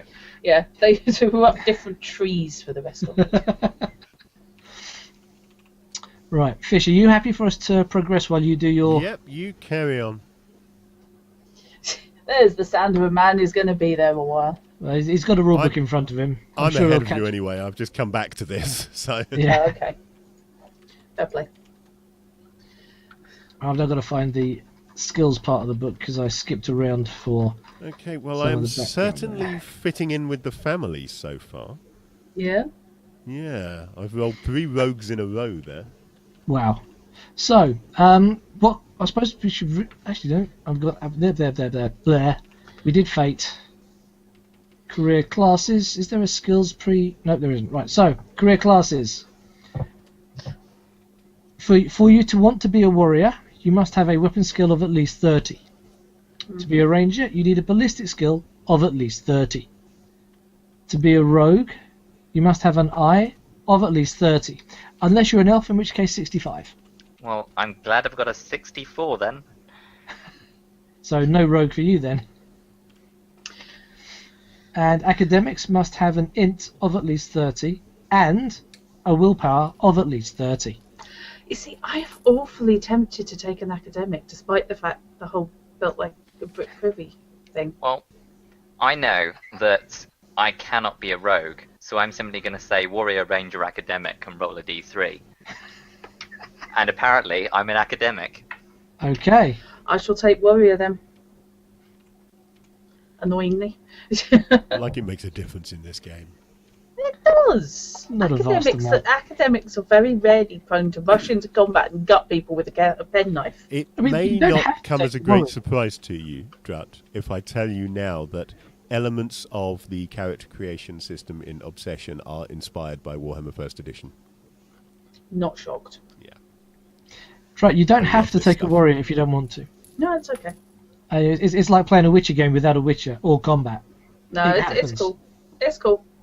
Okay. Especially with the family background and stuff. Okie dokie. So, skills. Let's see. Somebody's Skills to hit things. are specific abilities, blah, blah, blah, blah, blah. Determine how many skills a character has. Roll a d4 and modify the result by the character's age. I've got a chart here. Okay. Okay, cool. So, P4, please, folks. 4. Right, you are 30 spot on or 30? I am bang on 30, yeah. Right, +1, so that's 5 skills. Yay. Kiki, That is a 1. a 1. Yes. You are 70. 74. Okay, you get a +1 to that one. You get 2 skills. Huzzah! And I've been looking at elves. Apparently, due to the mandatory skills, I can only have excellent vision and musicianship. Oh yes, mandatory skills. Yep. Mm-hmm. That's a good point. My first mandatory skill needed to be cook, and my second either herb lore, sling, or silent move roll. No. Humans. Let's adjust that. Okay, what do we get for mandatories? Humans. The main Humans have advantage no humans mandatory have skills. is that they are versatile. Mm-hmm. Human characters dice for their initial skills randomly on one chart for their chosen career class. So, you don't have mandatory skills. I You get roll random yours shit. randomly. I get You random get shit. random shit for a warrior. Yep. Poor Random shit Kiki's for a stuck with warrior. 2 Going to roll a You can't do anything. d3 for which of my mandatory skills I'm going for. Is it going to be herb lore, specialist weapon, sling, or silent move roll? It's specialist weapon sling, naturally, because I've got a crappy Crappy BS. BS. To Yeah, be fair, I've got a BS at least you can do that. At least you can do that one-handed. Yep. Fortunate that. You So, might have right. to have your bullets got- in your mouth or something. 5 skills did you say you've got? I have. Okay, let's go. So, 76 or 67? 76 would be scale sheer surface. Mm-hmm. 67 would be ride. Right. I see that Meki has been paying attention to what I've been doing here, because his sentence Yes. Brunhilde stems from a family of shady folks. Yep. This is not wrong. So, Very not wrong. I appear to have rolled a bard. Elven Bard? I've got as my siblings, I've got 2 rat catchers, an agitator, a jailer, a grave robber, and a hunter. None of these occupations happen in daylight. Nope. Again, shady family. Yes. Go on, Dra, what's number 2? 32. 32 or 23 gives you Gonna either have to find out. excellent vision Mm-hmm. or dodge blow. It's all about the eyes with her excellent vision. Okay. She's got the weird eyes. The eyes I have still it. maintain. Well, I want to know who Daddy was a cleric of, frankly, because I'm starting to get concerned. She's got purple eyes, not a standard. Or possibly Tzinch. Charismatic eyes, so they do the whole warmth thing. Yeah, again, And she's got since- excellent vision. Yes. Okay. Number 3. That's actually cocked. I haven't actually cocked that in your dice tray. I'm not so sure, Meki, because I rolled on my skills for it, and one of them was singing. It was dance, musicianship, or singing, and I got musicianship. I think I'm just going to have to get the violin out and play very badly. 40. 40. Fleet-footed or 04 would be acute hearing. Ooh. Do you want to run away or hear everything? Does fleet-footed give you +1 to movement? I'd have to Or is look. it just a look it skill? up for I you. believe it's a skill. I believe. Yeah, it is just a skill. Yeah. Well, a lot of the skills do give you bonuses to your stats, which is why the character sheet that you're using, Drat, has a skill effects. But it has Cunning. notes. Something I never understood why they didn't put onto the main character. Yeah. The standard Well, it has character sheet. notes rather than skill effects, but close enough. Oh. How can yours have something different to mine? Because mine had... No, I mean, on the actual profile, the attribute profile, you have a row for skill effects. You do, yes. Sorry, Yes, that's me because being many completely skills will... dipshitty. Yep. Fleet-footed adds 1 to movement. It's going to have to be... Fleet-footed with a limp and short legs. Yes. Well, that ameliorates... Fleet-footed makes up for the limp. It does. Does excellent vision do anything, Fish? Almost certainly, yeah. Not so sure, Meki. I think with both my parents being rangers, I'm going to have to wield a bow of some sort. All I need to do is get the violin and learn a few basic things again, like, for example, some standard sound effects. Well, he could be drumming on the helmets of his enemies. And Excellent vision lets you see things at 50% beyond the normal spotting distances. It doesn't affect night vision. So if you have any night vision from anywhere, because it is possible to pick that up as a human, then that's not affected. But yeah, you can see things 50% further away than you would normally spot them. Okie day, that's done. Okay, skill 3. And skill 4, sorry. That does affect the distance. Thank you for the follow. It does affect the distance that can be applied for things like torches and lanterns. So you'll see Harper's Power again by torchlight, as the rest of the party, except that we've got night vision, so we can't. She's got freaky eyes. She's got freaky eyes indeed. Right, this is number 4. 43 or 34. 43 would be lightning reflexes. 34 would be excellent vision. So lightning reflexes then. Lightning reflexes.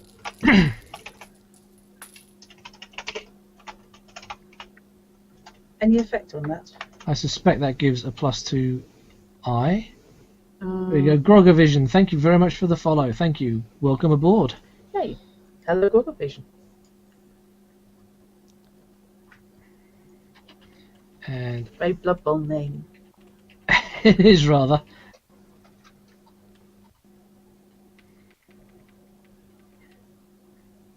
So 5th skill. 5th Fifth skill. and final. Yes, Fishy. Yeah. If you still have that table up, does lightning reflexes give an initiative bonus? It's not a table, but I've got a lightning Oh, reflexes. okay, list. Person who has the rule book, who isn't the GM. Jeez. I'm flicking between pages like crazy. Yeah, now. you're the one who's been rushing ahead, so you get to. Yep, use- lightning reflexes is a +10 to initiative. Yes.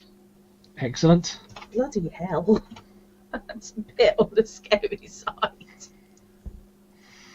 We like that. Not a lot.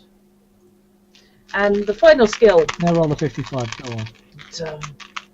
I keep rolling doubles anyway. 11, 55, 99. 55 would be good for you, I suspect. Yeah? Go. Shit the bed. You didn't So do it, did you? 55 then. You're kidding me. I'm not. I bloody sure was. Sorry about that. I apologise for. So 55. Fishy indicated that humans can get night vision. That's 55. No. I'll look it up, but I believe you get a 2d6 yard night vision range. That's what I was saying. 55 would probably be good for you. It's going to be a 2-yard night vision range, isn't it? Holy hell. It's all about the eyes. What that? Look, I'm just Yep, scared it is about the 55. 2d6. For characters who already 2d6. have night vision, which you don't, it adds 2d6 to the result, to the value that their race normally gives them. And it's done in yards, yeah? And that is done in yards. Okay. So yeah, I sure as Kiki said, it'll probably be a 2-yard range, but... Yeah, alternatively 12. Oh, Oh, So, 12-yard 36 night feet. vision. That's not Yeah. affected by your excellent vision. However, Okay. that would add to the distances that you can see by, say, torchlight, which are already 50% greater than they should That's be. it, yeah. So you can probably see every bit as far as the characters around you can, provided there's at least a torch handy. There is something funky going on in her DNA. I'm sorry, I'm still scared at rolling what Knight, you were do saying. you have the Realms of Chaos sourcebook, or would you like me to lend you mine? Yes, can we establish who Dad worships? Is there a random chart for that? we'll perhaps do that one offline so that Yeah. it's not completely flagged to the other characters or Yeah. players. Oh my god. Oh. Excellent More vision. to the point, how the hell did you roll 55 when I said that would be a good number? She's drunk. These things happen believe- around her. I'm sorry. I believe at just the rolled start of the stream, someone mentioned Nurgle, didn't they? Yes, Nurgle has been mentioned. Yep. Zinch has been mentioned as well. Yeah, With the Nurgle- purple eyes Well, and the... Tzeentch, Yeah. although you can get mutants from any of the Chaos Gods, Tzeentch is the Lord of Change, and therefore really the master of mutation. Yeah. Yeah.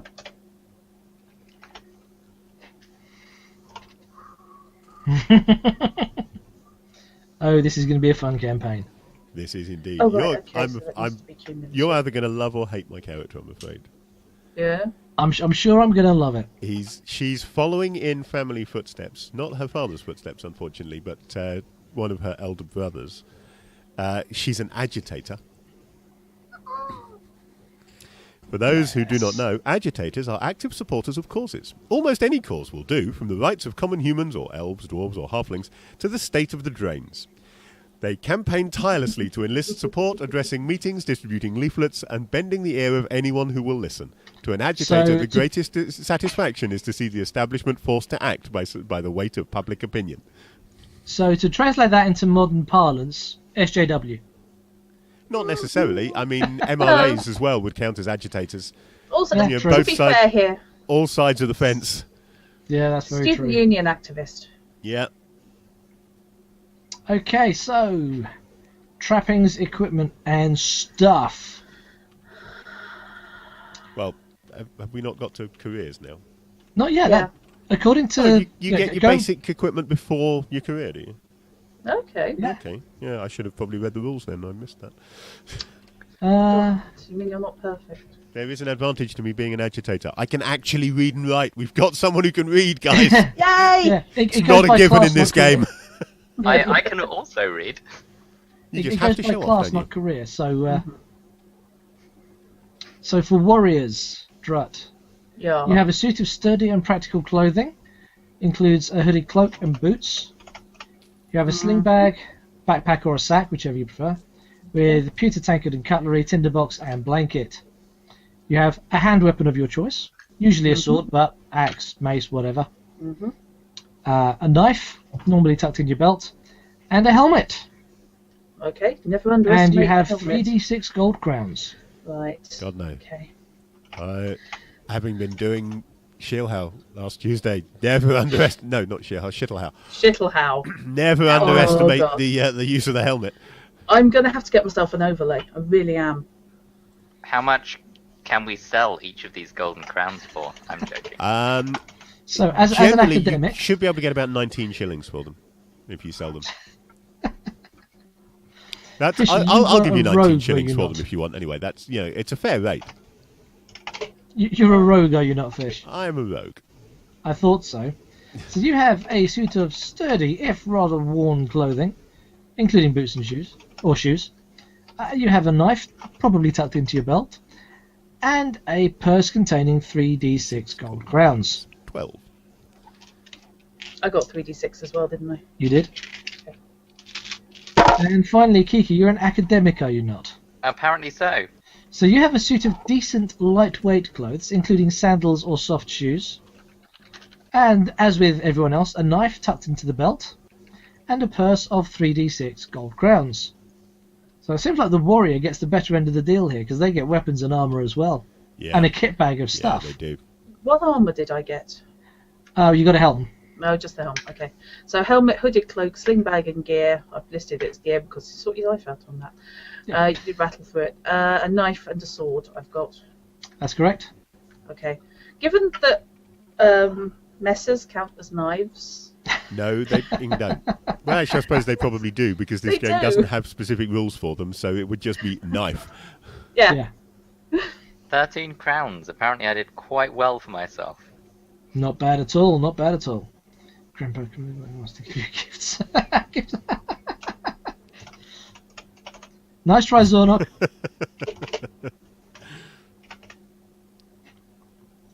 Drud, when you were listing this stuff, did you get the pewter tankard, cutlery, tinderbox, and blanket as well?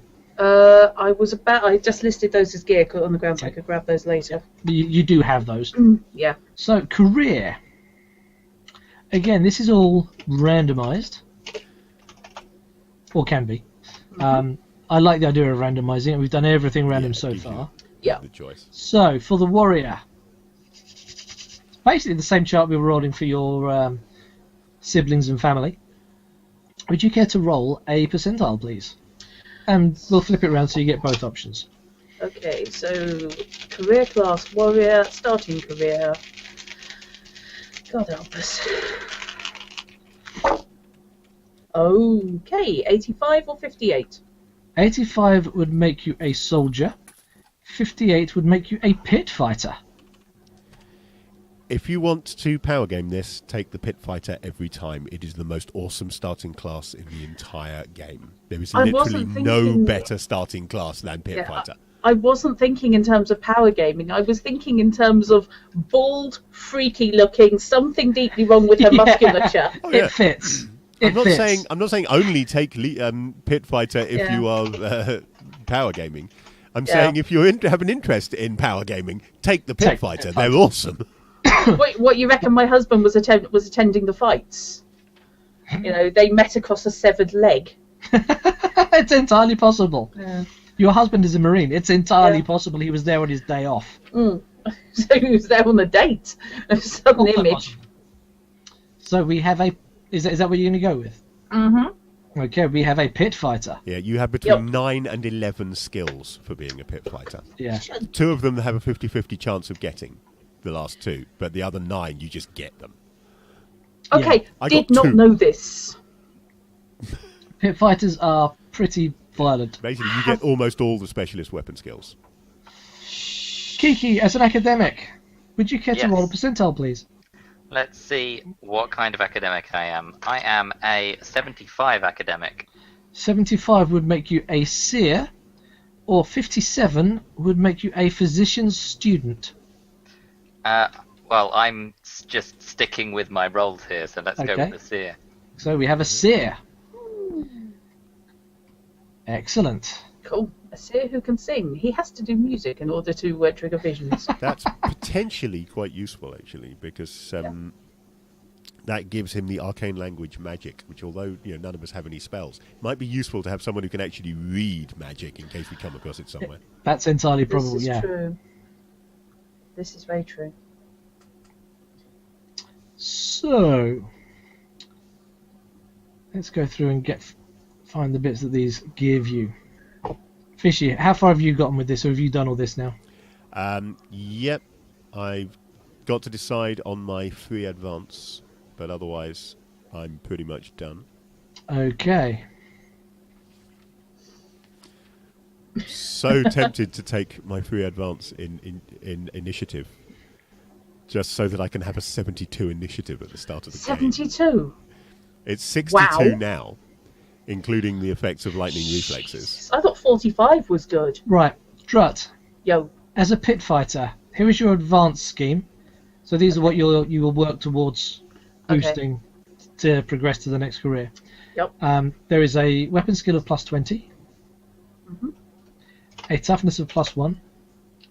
God, really? A wounds of plus 2. Yes. An initiative of plus 10. I like that game. A dex of plus 10. And a cool of plus 10. Now, see if I can read through as much of this as I can. In many parts of the old world, combat to the death is still a popular form of entertainment. The cheapest form this takes is one-on-one brawl in an enclosed ring or pit between 2 condemned criminals or prisoners of war. The fights can be hard and vicious because pit fighters who manage to survive for any length of time pick up a lot of weapon training, and in some cases enough money to buy their freedom. In previous decades, it was fashionable to use half-orcs as pit fighters, but they were too dangerous to keep in or near large human populations, and human pit fighters are the norm. Also, there is a growing breed of professional pit fighters, men who do the job for money and the sport, who are not just convicts. The sport attracts large audiences, and much money changes hands through betting. Those few hardy souls who survive long enough to buy their way out nearly always end up as outlaws, bounty hunters, or adventurers, where their formidable fighting skills and fearlessness makes them indispensable. Definitely former professional. She's not a convict. She was doing this because she likes fighting. So there is, as Fishy says, a rather large list of skills you acquire through this. Okay, bring it. Disarm. Oops, sorry, Fish. Oh dear. Dodge blow. Mm-hmm. Specialist weapon, fist weapons. Specialist weapon, flail weapons. Which is both a specialist weapon and also how Brunhilde fights. Okay. Specialist weapon, parrying weapons. Mm-hmm. Right. Specialist weapon, two-handed. Quick Yay. explanation for mostly Meki's sake. Mm-hmm. It's not +10/+10. The advanced scheme is what's available to me to take. So yes. that row there are not actually factored into my stats. I've taken the leadership +10 from the advanced scheme, so that's noted down on the one below that I've taken that advance. Because if I change to another career, it's got to give me +20 in leadership if I want to take another advance. I can't take another +10 because I've already got one. You can only take it once. Mm-hmm. So in the case of Drut, for example, she can increase her weapon skill twice because she has +20 in weapon skill. But that would be two separate picks. So she'd spend the XPs once to get +10, then spend it again to get +2. And if she wants to get the +20 even, and if she wants to get any better, she's got to find a career that provides +30 in weapon skill. Yeah, there's not many of them to the pound. No. So you now have weapons as a skill.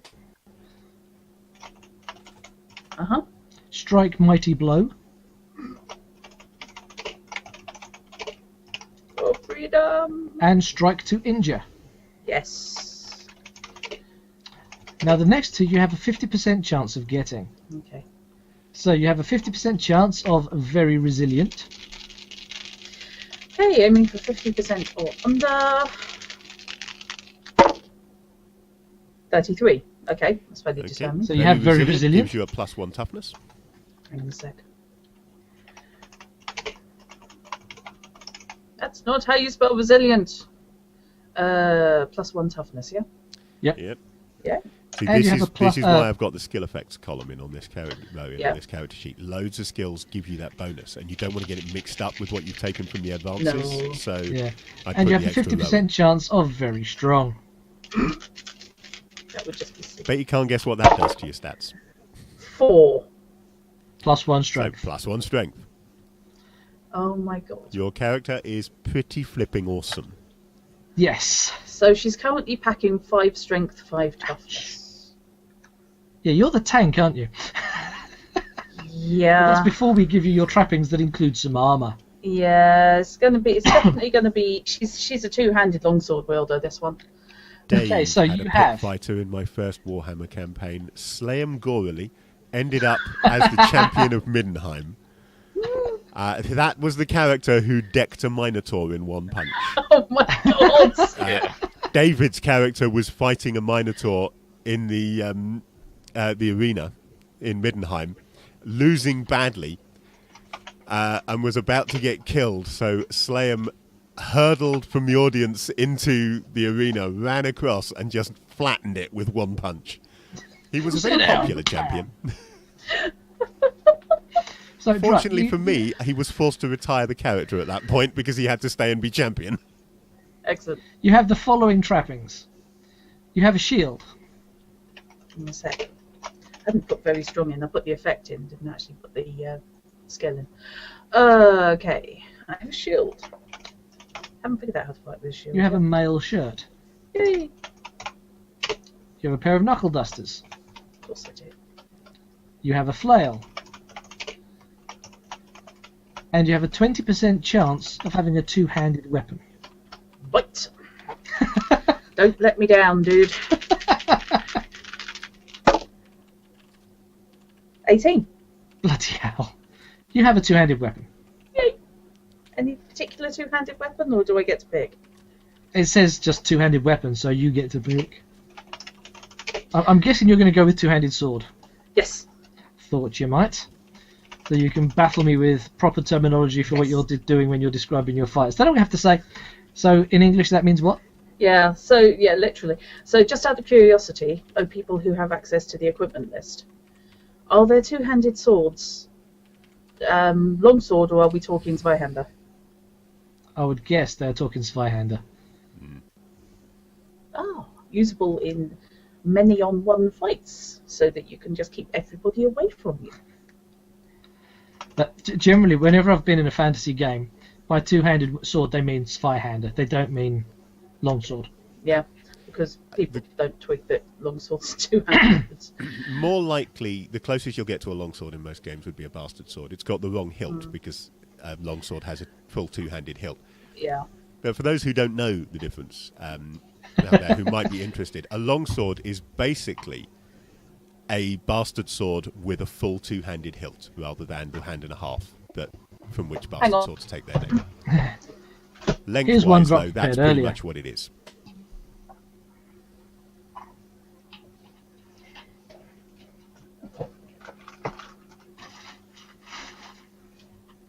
Right. That is the hilt that we are talking about. That's a Fishy's longsword. longsword. A bastard sword hilt would stop about there. Yeah. Roughly about there. Yes, the bastard or hand and a half sword has a hilt in which you can literally get, it takes its name from the fact that you can get 1.5 hands onto the hilt comfortably. A long sword is a full two-handed hilt but has a blade the same length as the traditional bastard sword. It's a weapon that is entirely missing from pretty much every role-playing game ever. Instead being replaced with an arming sword, which they call a longsword. Yeah. But they're very different beasties. Arming swords are Arming sword or one-handed. Viking sword, the longsword as described in most role-playing games would be. Of course, for a halfling, an arming sword would be a two-handed weapon. Yes, you see, I've just got a knife. I've got an ordinary knife, but to Brunhilde, it's a messer. I've just realised I'm sat here. When I'm sitting down, this sword is actually my height. Yeah. This is a 4-foot thing. That is the height of my character. Yeah. It's like I've used a Montante, and they are my height. So just for your cognizance, the exits from the pit fighter career are quite interesting. Okay. Bounty hunter. Hang on. I'm not sure if you need to write this down anywhere. I was just. There is a space on the as well, character because it sheet, gives but me you can always something to fill it aim in at. later if you're not first. Yeah. Footpad. That really seems like a come down. It does, doesn't it? Judicial champion. Outlaw chief. Not quite sure where your band of mercenaries is going. If they end up with you as an outlaw chief. Yup. Or tunnel fighter. Okay. I have skipped one because you don't qualify on grounds of race. You're not a dwarf, therefore cannot be a giant slayer. And there's one that, every edition of this, they never actually correct it and put it in. There is one missing career entry from the pit fighter that they never fixed and put in. Graveyard. That's the other career exit.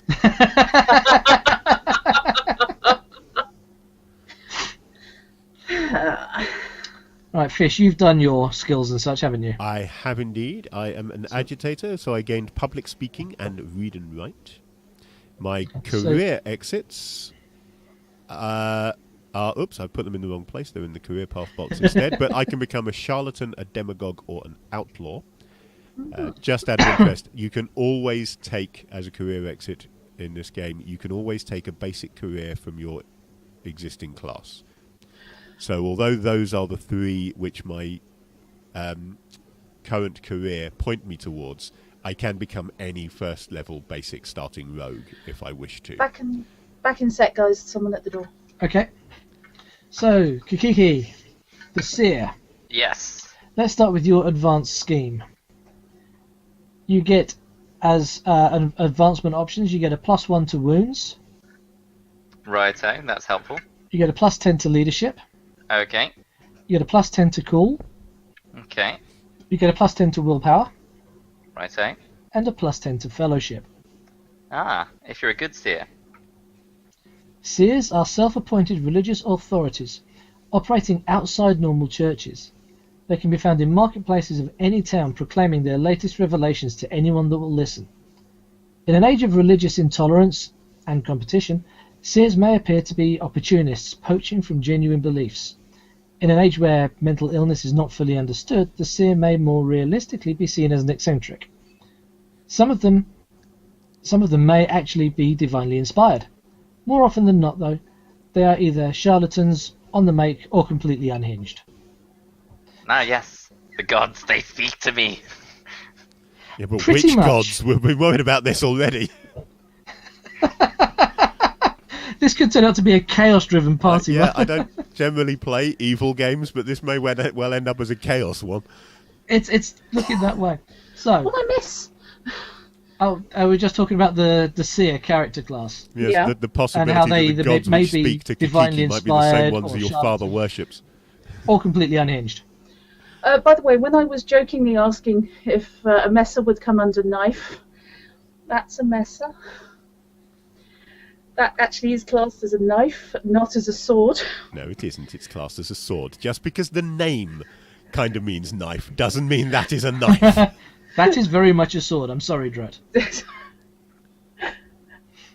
So, I mean, it is quite close to a machete, which is classed as a knife, despite It the fact is, yeah. that really a machete is a short sword. It should It be is, a sword, yeah. not a knife.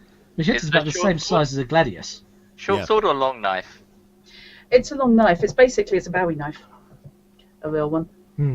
They're kind of Bowie knives on steroids. Bowie knives are smaller than that, though, yeah. And I didn't just answer the door holding that, although it was tempting. So, you have skills, Kikiki. Uh-huh. You have arcane language, magic. Right. You have divination. Divination. You have magical sense. Fantastic. The next three skills you have a 50% chance of picking up. So you have Okay, a 50% I'll- chance. Hang on, I'll roll them, As we and then go. then tell me whether or not tell me what I have or haven't got. Okay, let's take your first roll. Okay, so that is a 85. You did not get blather. Next roll. Okay, that is a 92. You did not get charm animal. Next roll. Okay, that is a 83. You did not get public speaking. Fantastic. So your trappings Yes. consist of divination equipment, be it bones, be it marked stones, a sand trade dice, whatever your method of divination is. That is the extent of your trappings beyond what being an academic gave you. I've just got an image of a cage about yay big with like 3 chickens in and a special knife. No, it's not gonna. I mean, I do already have a knife. It's gonna be ferrets, though. You sure you don't want to make it Ew. dogs? You could eviscerate some dogs, and it's not. That's- We've not done that. We've not done dogs in games before. Oh yes, we have. I shall. Obviously, that's for raising ghosts. That's not for divination. I shall add to It my didn't work for raising trappings ghosts, it must be a divination. cage of ferrets. He's going to sacrifice ferrets. Best thing for them. This is kind of the anti-Beastmaster. I didn't get charm animal. I can see why.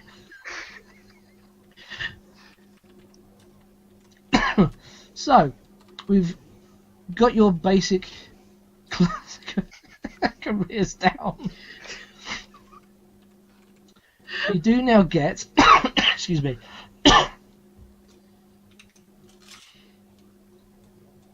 you do now get a bonus advancement or a free advancement, which means that you get one towards one of your advancements. So if you've got maybe plus 10 weapon skill or ballistic skill or plus 2 wounds, you can have one of those 2 wounds, or you can have your plus 10 to the ballistic skill, or what.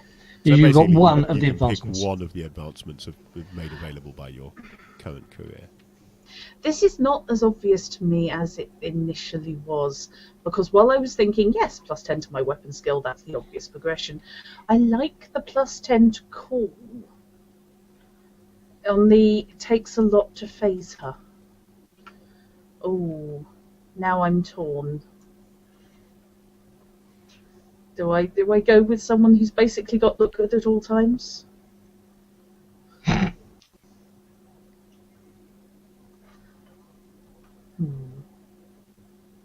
That's something only you can answer. Or do I go with I'm capable of turning most people into sushi? You have rice. That's what the elf's for. I might take the +10 to cool, since I can see it coming.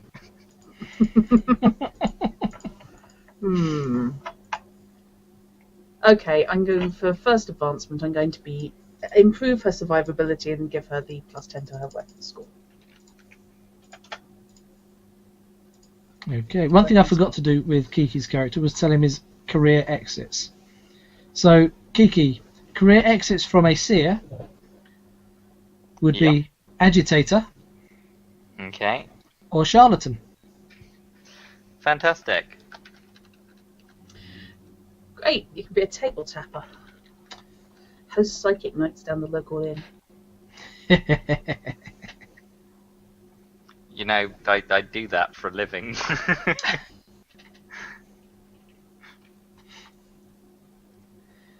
Right, that is, unless I've missed something, the extent of character creation. So the next steps are going to be, how did you guys get together? And I actually really like the idea that Brunhilde's father is the squire to my mum. Lenore's mum. Yeah, I'm happy with that. I will go with that quite cheerfully. Cool. So how did we get the elf? Where did we find the seer? So clearly, I wasn't following the path my parents wanted me to go down. You're a rebel. What were your parents' occupations? Ranger and ranger? Yes. Maybe you were being persecuted somewhere and I agitated against it. Equal rights for seers! Or equal rights for ferrets, and then you wouldn't leave me alone. I just have an image of us finding him somewhere in a bog up to his waist and sinking, having completely failed to notice quicksand. A bog of eternal stench? They are not the most intelligent of people. I'm going to leave this entirely up to you how you did come into contact with them. And then I guess it's down to you guys, between the three of you, how you came to the conclusion that staying together as a band and moving forwards as a mercenary unit, or at least jobs for hire, was the best thing. So, Grunhilde is Grunhilde's fishy, isn't it? Yes, Brunhilde is me. And Drat was who? Lenore. Lenore, that's the one. Yep. So, I like the idea that I have made the more than reasonable starting money that I have by stalking Grunhilde's arena activity and placing bets based on... That's the one, Lenore's arena activity, and sacrificing ferrets in order to work out the outcomes. So hang on, you've been running an illicit betting ring of my fights? Of course. You're a bookie. Perfect. This party is dodgy as shit. He's not the bookie. The bookies hate him because he's been getting it right every time. Yes, he's a professional According gambler. to the ferret intestines, I should bet on her. It's entirely down to the ferret intestines and not that he's seen you fight. Oh my god, can you imagine the local bookies putting out bans on the local stores, no selling ferrets this elf. Have you seen this elf? Have you seen this elf? He does, no, local pet shops please give him a good do not sell. Yes. Oh my word. Oh, fantastic. Which is fine, because I made absolutely arse all money, so frankly I'll spend yours. Oh, starting with 10 crowns. I'm quite glad I'm starting with all the skills in the world. So if that's the case, if that's what you've been doing, Urdi, then I suspect you would have encountered Lenore at one of her fights, where possibly she uncovered your actions. I mean, I probably wasn't the most lacking. What's the word? Good lord, I'm struggling with vocabulary now. I probably wasn't the most discreet with my divination. There's a limit to how discreet you can be when you're looking at weasel intestines. Or ferret intestines. Sneaks off behind the loos. Slick. Difficult to discreetly slaughter a small mammal, yeah. Especially one that noisy. He actually carries his ferrets down his trousers. He says, divination. That is the traditional home for them, is it not? Yes. Oh my word. See, at this point, I think I'm expecting poor Erdy to have a Yorkshire accent. Oh God. Yorkshire elf, that'd be different. I like that. I like the idea actually that yes, your activities on the illicit help for picking the correct fighter being discovered and somebody attempting to take you out behind the bike shed for a kicking, leading to Lenore wandering past and finding them and deciding that this was not on. The alternative is maybe he was basically being sued or charged in some way by a noble who lost money on his advice. And he demanded trial by combat, and as a charity gig, you defended him. Oh, that's amazing. Yes, if I want to head towards judicial champion, that's the way to go. Oh, that sounds fantastic. Yep, That's the one, is it? yep, absolutely. Yes, it came down, you nominated your right to trial by combat, at which point the noble wished to read the small print. Oh dear. Unfortunately, the noble wasn't an academic and could not read. As this person who's built like a battleship hosed into view. Oh, I like Lenore. This is not a goody two-shoes party. It's coming out very much like the Witcher game. You know, it's dark. It's a grim, dark game. Where the heck is this going? It's going darker. So now we've got the three of you together. Mm-hmm. What's the glue to keep you together? Money. We're going to stick together as a group and try and do something to better ourselves, whatever that better may be for each of you. Well, clearly Brunhilde is still following Lenore around, preaching about various causes and trying to get her to act in favour of all of them, and will not leave her alone until she's gone behind one of these causes. So let me get this straight. We are going to be getting me to do charity gigs. Look, no, absolutely not. Trial by combat, right? Trial by combat is a barbaric and outdated principle. We need to put an end to it now. If I could get the help of people like you behind me to back an end to trial by combat, I'd have a much better time than just getting, academics and clerics and all those other people who talk a lot of fancy words about it, but they've never been in a fight. They don't know. You know. You're the people we need. People taking bets. Lenore fighting against the noble over here, taking bets. Brunhilde's nickname, it's not Bubble, is it? Because that was pure Jane Horrocks. It was a bit, wasn't it, actually? It was a bit, yes. It really was. It was either Jane Horrocks or Jodie Whittaker. It's kind of that halfway mark between Bubble and the Doctor. That could have been the new Doctor, actually. Yes. Interesting. Of course, you're playing a halfling. Oh, that's it, Fish. I will be putting on displays of martial prowess to draw crowds, which you can then preach to. There's an interesting idea, yes. And I shall run not so discreet betting rings around I've them. got to make Eva proud of me, see, because only reason I'm doing this is I take after my sister, right, Eva, and I've got to make her proud. She's changed things, Eva. She's actually done stuff. So Eva was a successful agitator.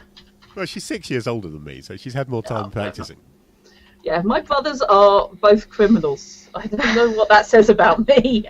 I'm the one who took an honourable path. If you want to talk about criminals, I can talk about criminals all day long. I mean, my sister Kirsten took us months to find out where she was getting her money from. I mean, my father was absolutely livid. He was convinced she was on the game. But no, it turned out she was digging people up. You should have realised when she invested in those shorts and a blue crop top. That was it, yeah. Hand crossbows, pair of them. Yes, yeah, a pair of hand crossbows on the thigh holsters and the brown backpack.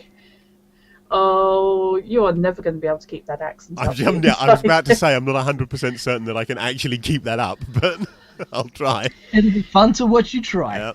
You know what? I think I'm actually just going to go with more my own accent for once, because I just see her being more RP. I like the idea of her because she's not stupid in any way, shape, or form. I just love the idea of this whacking great bull of a woman who sounds like this. So Dick Corral wanders into a town, proclaims that there are to be matches on and under the charity events from Lenore, the great warrior of wherever you happen to come from. Of wherever we were last at, I think. Yes, Altdorf, yes. Altdorf. Yeah.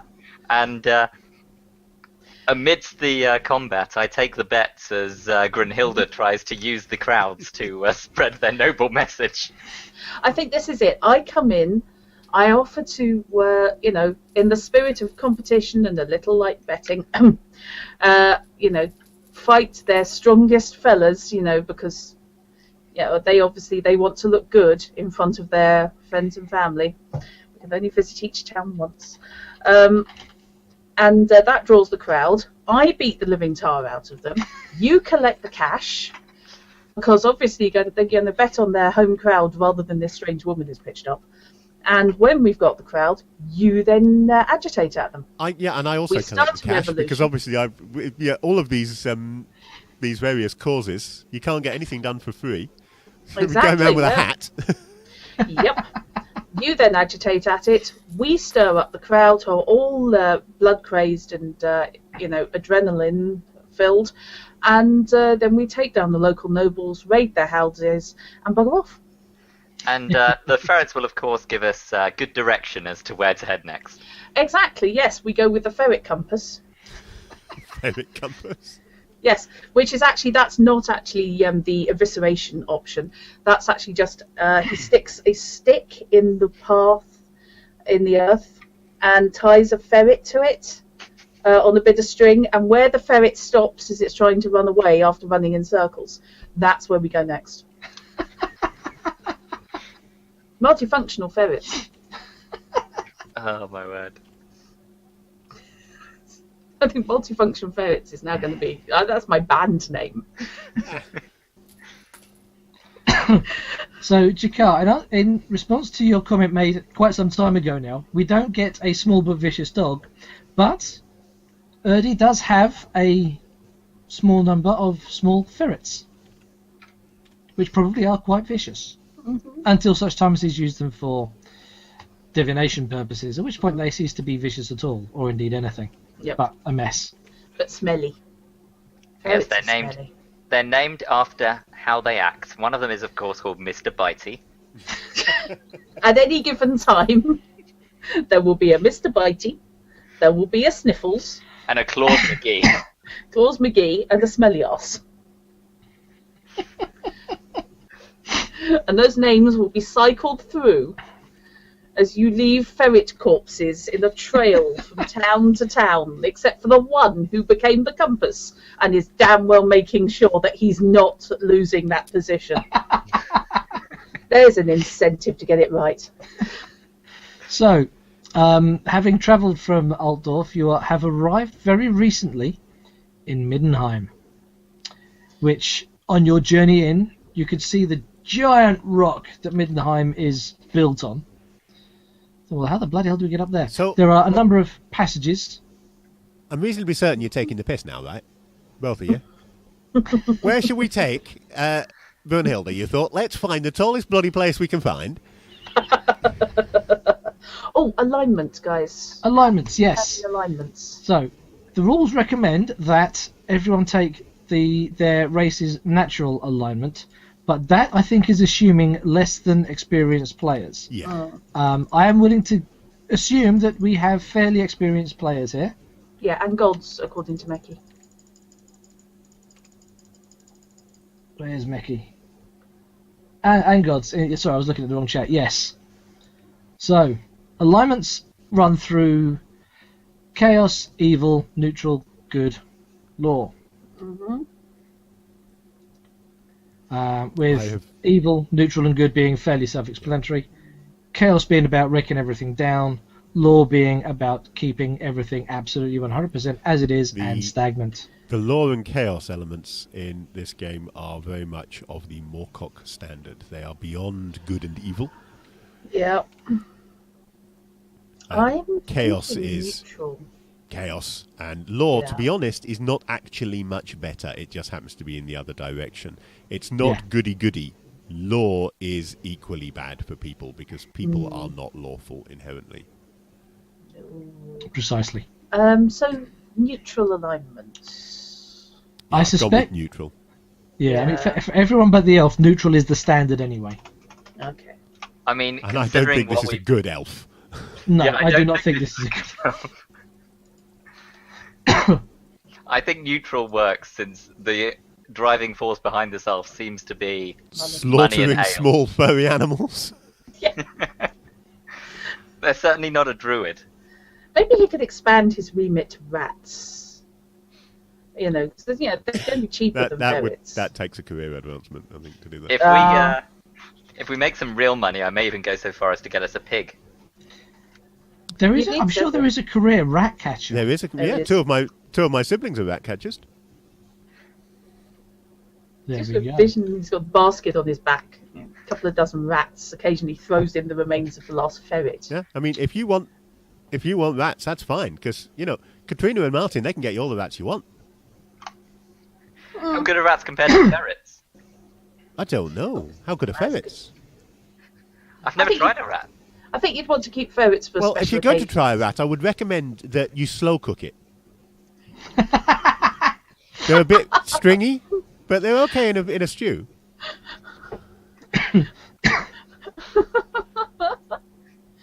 Oh God. If it's slow Guinea's cook, it got a has feel to for this bleed character. I'm liking where this is going to go. Okay.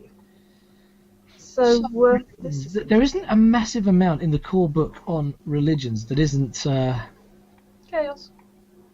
Yeah. Well, no, you've got your core got- religions. What isn't in the core book, which any modern Warhammer players and fans will be appalled at, is Sigmar. Because This is if true. you That's look because at any modern Warhammer stuff, you would be forgiven for thinking that was the only non-chaos god there was. Wasn't Alright. in the initial game. This came out alongside 3rd edition Warhammer Fantasy Battle, and Sigmar still hadn't been invented, was created in a supplement for this game, the Enemy Within campaign, as a minor local cult, Yep. and has now The become cult the is- main religion of the Warhammer universe. Love it. The religions that you do have, you've got Ranald the Trickster, always been very fond of Ranald There we go. himself. Page 190. Sorry, I couldn't find it. I've just found it. Page 191. There we go.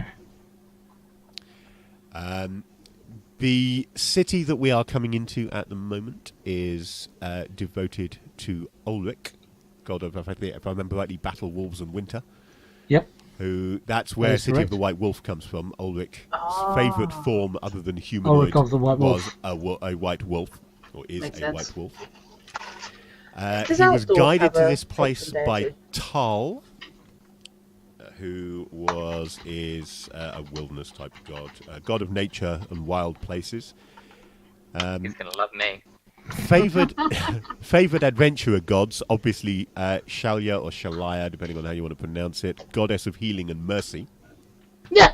Sorry. Mamidia, goddess of war. Oh, hello. Nice to To a see. certain extent, more god of death. More god of Unlike death, to some degree, I suppose. Yeah. Unlike in most settings where the god of death is an evil god, here he's neutral. Yeah. They've actually got the death god right in this game. Yeah. Yeah, Makes a I'm nice quite change. fond of playing more worshippers, actually. I have played the cleric of more before. We've got Verena, goddess of learning and justice. And there are some lesser deities as well. Oh, I was wrong. He is in the core rulebook. Sigmar Heldenhammer gets one paragraph and no description of his cult at all in the core rulebook under lesser deities. Ooh. Sigmar Heldenhammer, patron deity of the Empire. Sigmar was an early king in the area now known as the Empire, who led an alliance of humans and dwarfs, which finally brought the Goblin Wars to an end. Revered as a hero for centuries within the Empire, he is worshipped as the patron deity of the Imperial family and of the Empire itself. There is a great temple to him next to the Imperial Palace in Altdorf. The worship of Sigmar is tightly woven in with the politics of the Empire, and his chief priest, the Grand Theogenist, wields great temporal as well as spiritual power. The faith is neutral in alignment, and that is literally all the information we get. So, Does Altdorf, you got me doing it now. Does Altdorf Altdorf Jorven. Altdorf don't talk like that. This is a Mootish accent. Well, I don't know why you're talking like that. You ain't from Moot.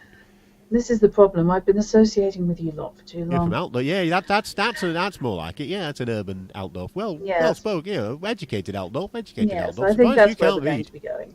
Yes, I think we're going to be going with that. If only because I just love the idea of a pit fighter who speaks like this. So, does Altdorf have any patron deities? Just out of curiosity, because otherwise I'm Well, going with Meridian. Altdorf is the capital of the Empire and the home of the Imperial family, so Sigmar No, stuff that then. is the Meridian. patron deity of Altdorf. Let's go with an actual god. Real god. so I'm not so sure that I would have any particular one god that I was following heavily. But how many gods were there in total? Because There's a fair few. I mean, there's the main gods, of which there were 7 or 8. Believe the elves have their own religion, don't they? oh, they do. I'm Okay. scanning through looking for that. I was gonna say none of those seem particularly. Yeah, we only sort of briefly touch on non-human deities in this book. There is Liadriel, elven god of song and wine, which is not the only elven god, but is the only one in this book. You need source material on elves to find others. God, elven god of Of song and wine, huh? Yes. Well, that sounds pretty Is that- appropriate. That doesn't sound too bad for an elf trained in song and, well, he's trained in music. Well, all elves are a bit musical, though, aren't they? I mean, it's the point of being elves. That's true. Oh yeah, it's a required skill. Yeah. There are no strictures attached to the cult of Liadriel, since restriction on behaviour are foreign to elven psychology. The GM should note, however, that he or she is likely to be offended by behaviour which is detrimental to the elven race, such as the destruction of forests or revealing the location of elven settlements to non-elves. No particular holy days. He or she is worshipped whenever elves sing or drink. It says he or she because Liadriel, really, how can you tell? It's an elf. He, she is androgynous and appears as an elf of surpassing beauty. Androgynous, or elf, as it's also known. Yeah. We might as well just go with they for Liadriel. Yeah. Liadriel strikes me definitely as Cult a of they Liadriel is open to all adult wood elves. They're on good terms with the rest of the wood elf pantheon, though we're not going to tell you who those are. Are hostile only to the natural enemies of the elven race. Yes. We don't actually talk about them. Just looking through my stuff that I got from the... Don't think I actually got anything on elves. I've got dwarves. Dwarf, stone and steel, Yeah. but no elfy stuff. Dwarfs, really popular dwarfs. People like a lot of information about dwarfs. A lot of it turns out to be bollocks, but... Well, they're not Welsh for a start. Well, Dwarves should be bloody Welsh. Slanesh does have a certain amount in common with Liadriel, Mechiador. It's got to be said. Oh god, we're back to chaos again, I are mean, we? you can refer to Slanesh as he/she if you wish to, and be Yeah. entirely accurate. Yep. Not at all inaccurate. I don't. This is where I'm slightly falling down because I don't actually know a lot about the various chaos deities aside from must kill now.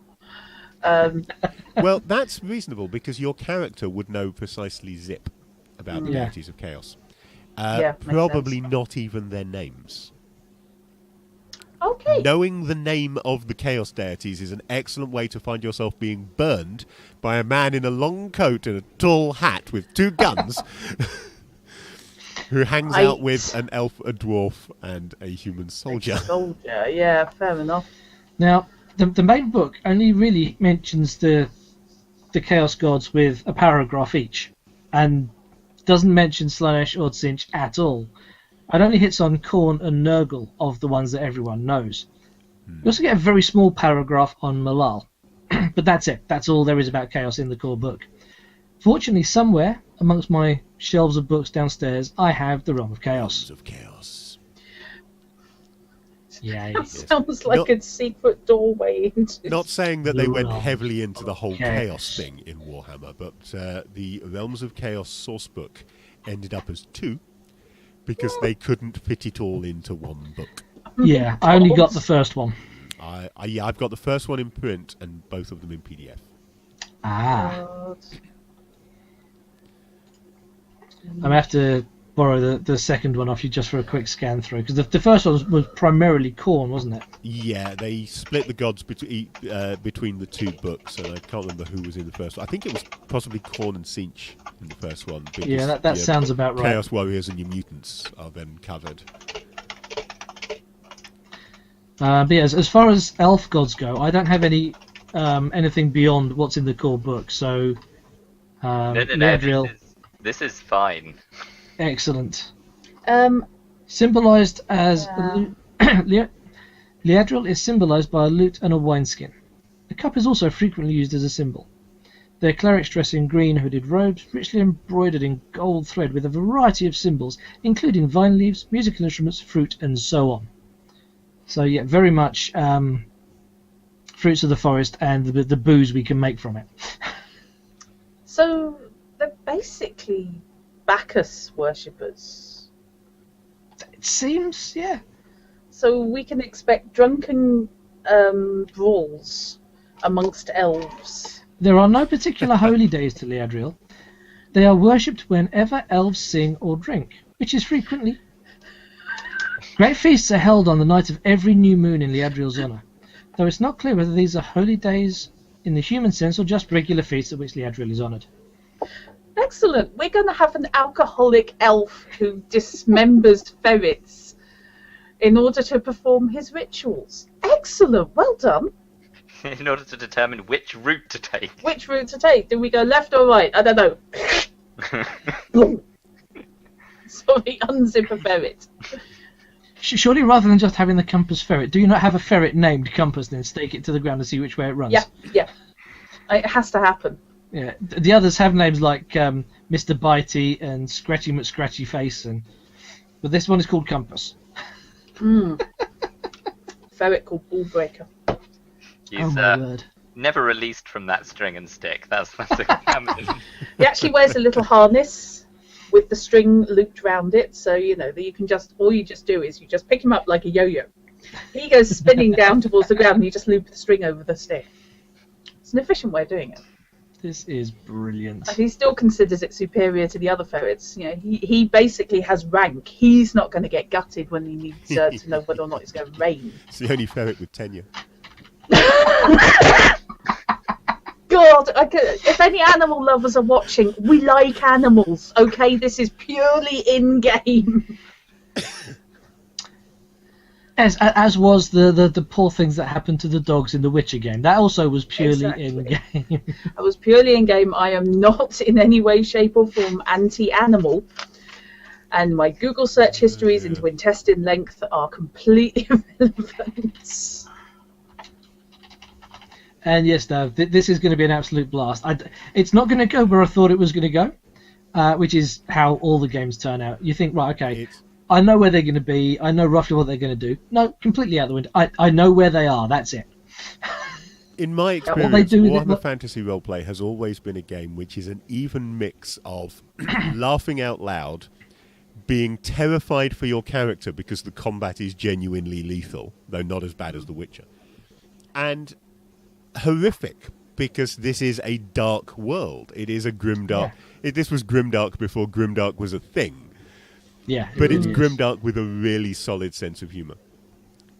I Yep. mean, Games Workshop always denied that it was anything more than coincidence, but somebody did once write a letter to White Dwarf claiming that they were obsessed with toilets where the dwarves were concerned. Even the dwarf language is Kazalid, but if you slightly alter the pronunciation on that, you get Kazilid. Yeah. Oh, Yeah. it's toilet humour. Yeah. Excellent. No, this is, I think, going to be a fun little game. Yeah. I'm already in my mind adjusting what I had lined up for you guys to match the party that we've got, because it's completely nothing like the party I was expecting. It's a game that's very easy to play. Most of the time, all you're having to do is you roll percentile against one of your stats. If you roll equal to or less than the stat, you have succeeded. Yeah. You might sometimes get a bonus based on your skill, because a lot of skills cover specific situations rather than adding totally to the stat. Jakar, I doubt very much you'll cool. throw a spanner in the works, because I've got 3 of those sat at the table right now. Yep, It doesn't work at the moment. Throw as many spanners as you want. Yeah. We are indeed a bag of spanners. Yep. Mad as a bag of spanners. Yeah. Also, just on the game front, I really like that although these are both grimdark fantasy games, this feels so different to The Witcher. Very different to Witcher. Yeah. It's very, very different Yeah. feel. And I think that's nice. I wasn't exactly concerned, but I did wonder if perhaps we'd be over-egging the grimdark pudding, as it were. I think But the no, sense of there's a humour very that different Warhammer feel. has always had makes a big difference. Yeah, it adds a bit of levity. I mean, Yeah. stuff in-game humour. This is not just fan stuff. This is in the Middenheim sourcebook, in fact, for the city that we are going to be playing in. There is a sport in the old world called snotball. This is basically football, except that the ball is a snotling, the smallest form of goblinoid, bound hand and foot and used as a ball. So they take this poor little green bastard and kick him around the streets, trying to get him into a couple of battles. This is a popular and common sport. Oh, God, Coral has a new way of making money. Who's going to win the next Snotball match? Yes. For those of you that have played Blood Bowl, whilst Blood Bowl is very heavily based on the Warhammer world, it doesn't take place within the Warhammer world. It's a step to the left, isn't it? Yeah, it's kind of a parallel universe. Oh, boy. But I think it's probably something that evolved from the concept of Snotball, of Games Workshop saying, how can we make a board game out of this? It sounds awesome. Yeah. Suddenly my treatment of ferrets doesn't seem so bad. It doesn't, does it? Perfectly normal, yeah. I know, right? Oh, brilliant. Right. Right, we have characters now. Rather than jump straight into a session that only has maybe an hour and a half or so to play, I think if we finish early tonight, then next session we'll have a good long stretch of things to do and fun I can throw at you. Excellent. So, yes, indeed. So I guess before we do any sort of sign-offs, Jakar, I know you want in, and I'll chat to you offline about it and take you through character creation and such. Anyone else got any questions? Anyone else watching think, you know what, I fancy a go at that, because if you can see my screen, I've got 2 positions vacant there. Mr. Jakar's looking to blag one of them, so we've still got a spare seat if anyone is interested in joining us. If you're a little shy about saying anything now, that's fine. Drop me a DM and we'll chat offline. And the next time I'm running this will be in 3 weeks. Next week, Fishy is running Coriolis. If I just Week after that, click Drut this is in running OBS, Nibiru. Yeah. Next week. Oh, look at that. I haven't got the players, so I better go back again. But there you go. That's what you'll be looking at next week, but with players on it. I hesitate to move mine around because it'll change where everyone's face is. After Nibiru, I will be doing a character creation session for Castle Falkenstein. Ooh. For Martel Saurian. So I will be looking for maybe an extra player or 2 for that. I've got the two chaps. I've also got somebody else interested in playing, if we can make the timeline up, which works for me. So hopefully he'll be in on the character creation. And so, yeah, I will have a seat or two free if people are interested in some swashbuckling, steampunk, magic, alternate Victoriana. Sounds like fun to me. It does, rather. I just need my character to know Batitsu. Yes, absolutely. Well, by the time I actually get to run it, probably have done the flaming course. I know what we're talking about, yeah. Yeah. Victorian Savat. So with that, I think I shall thank you all for watching us for the evening. And I've got to say, I'm looking forward to how this turns out. This is going to be fun. Yes.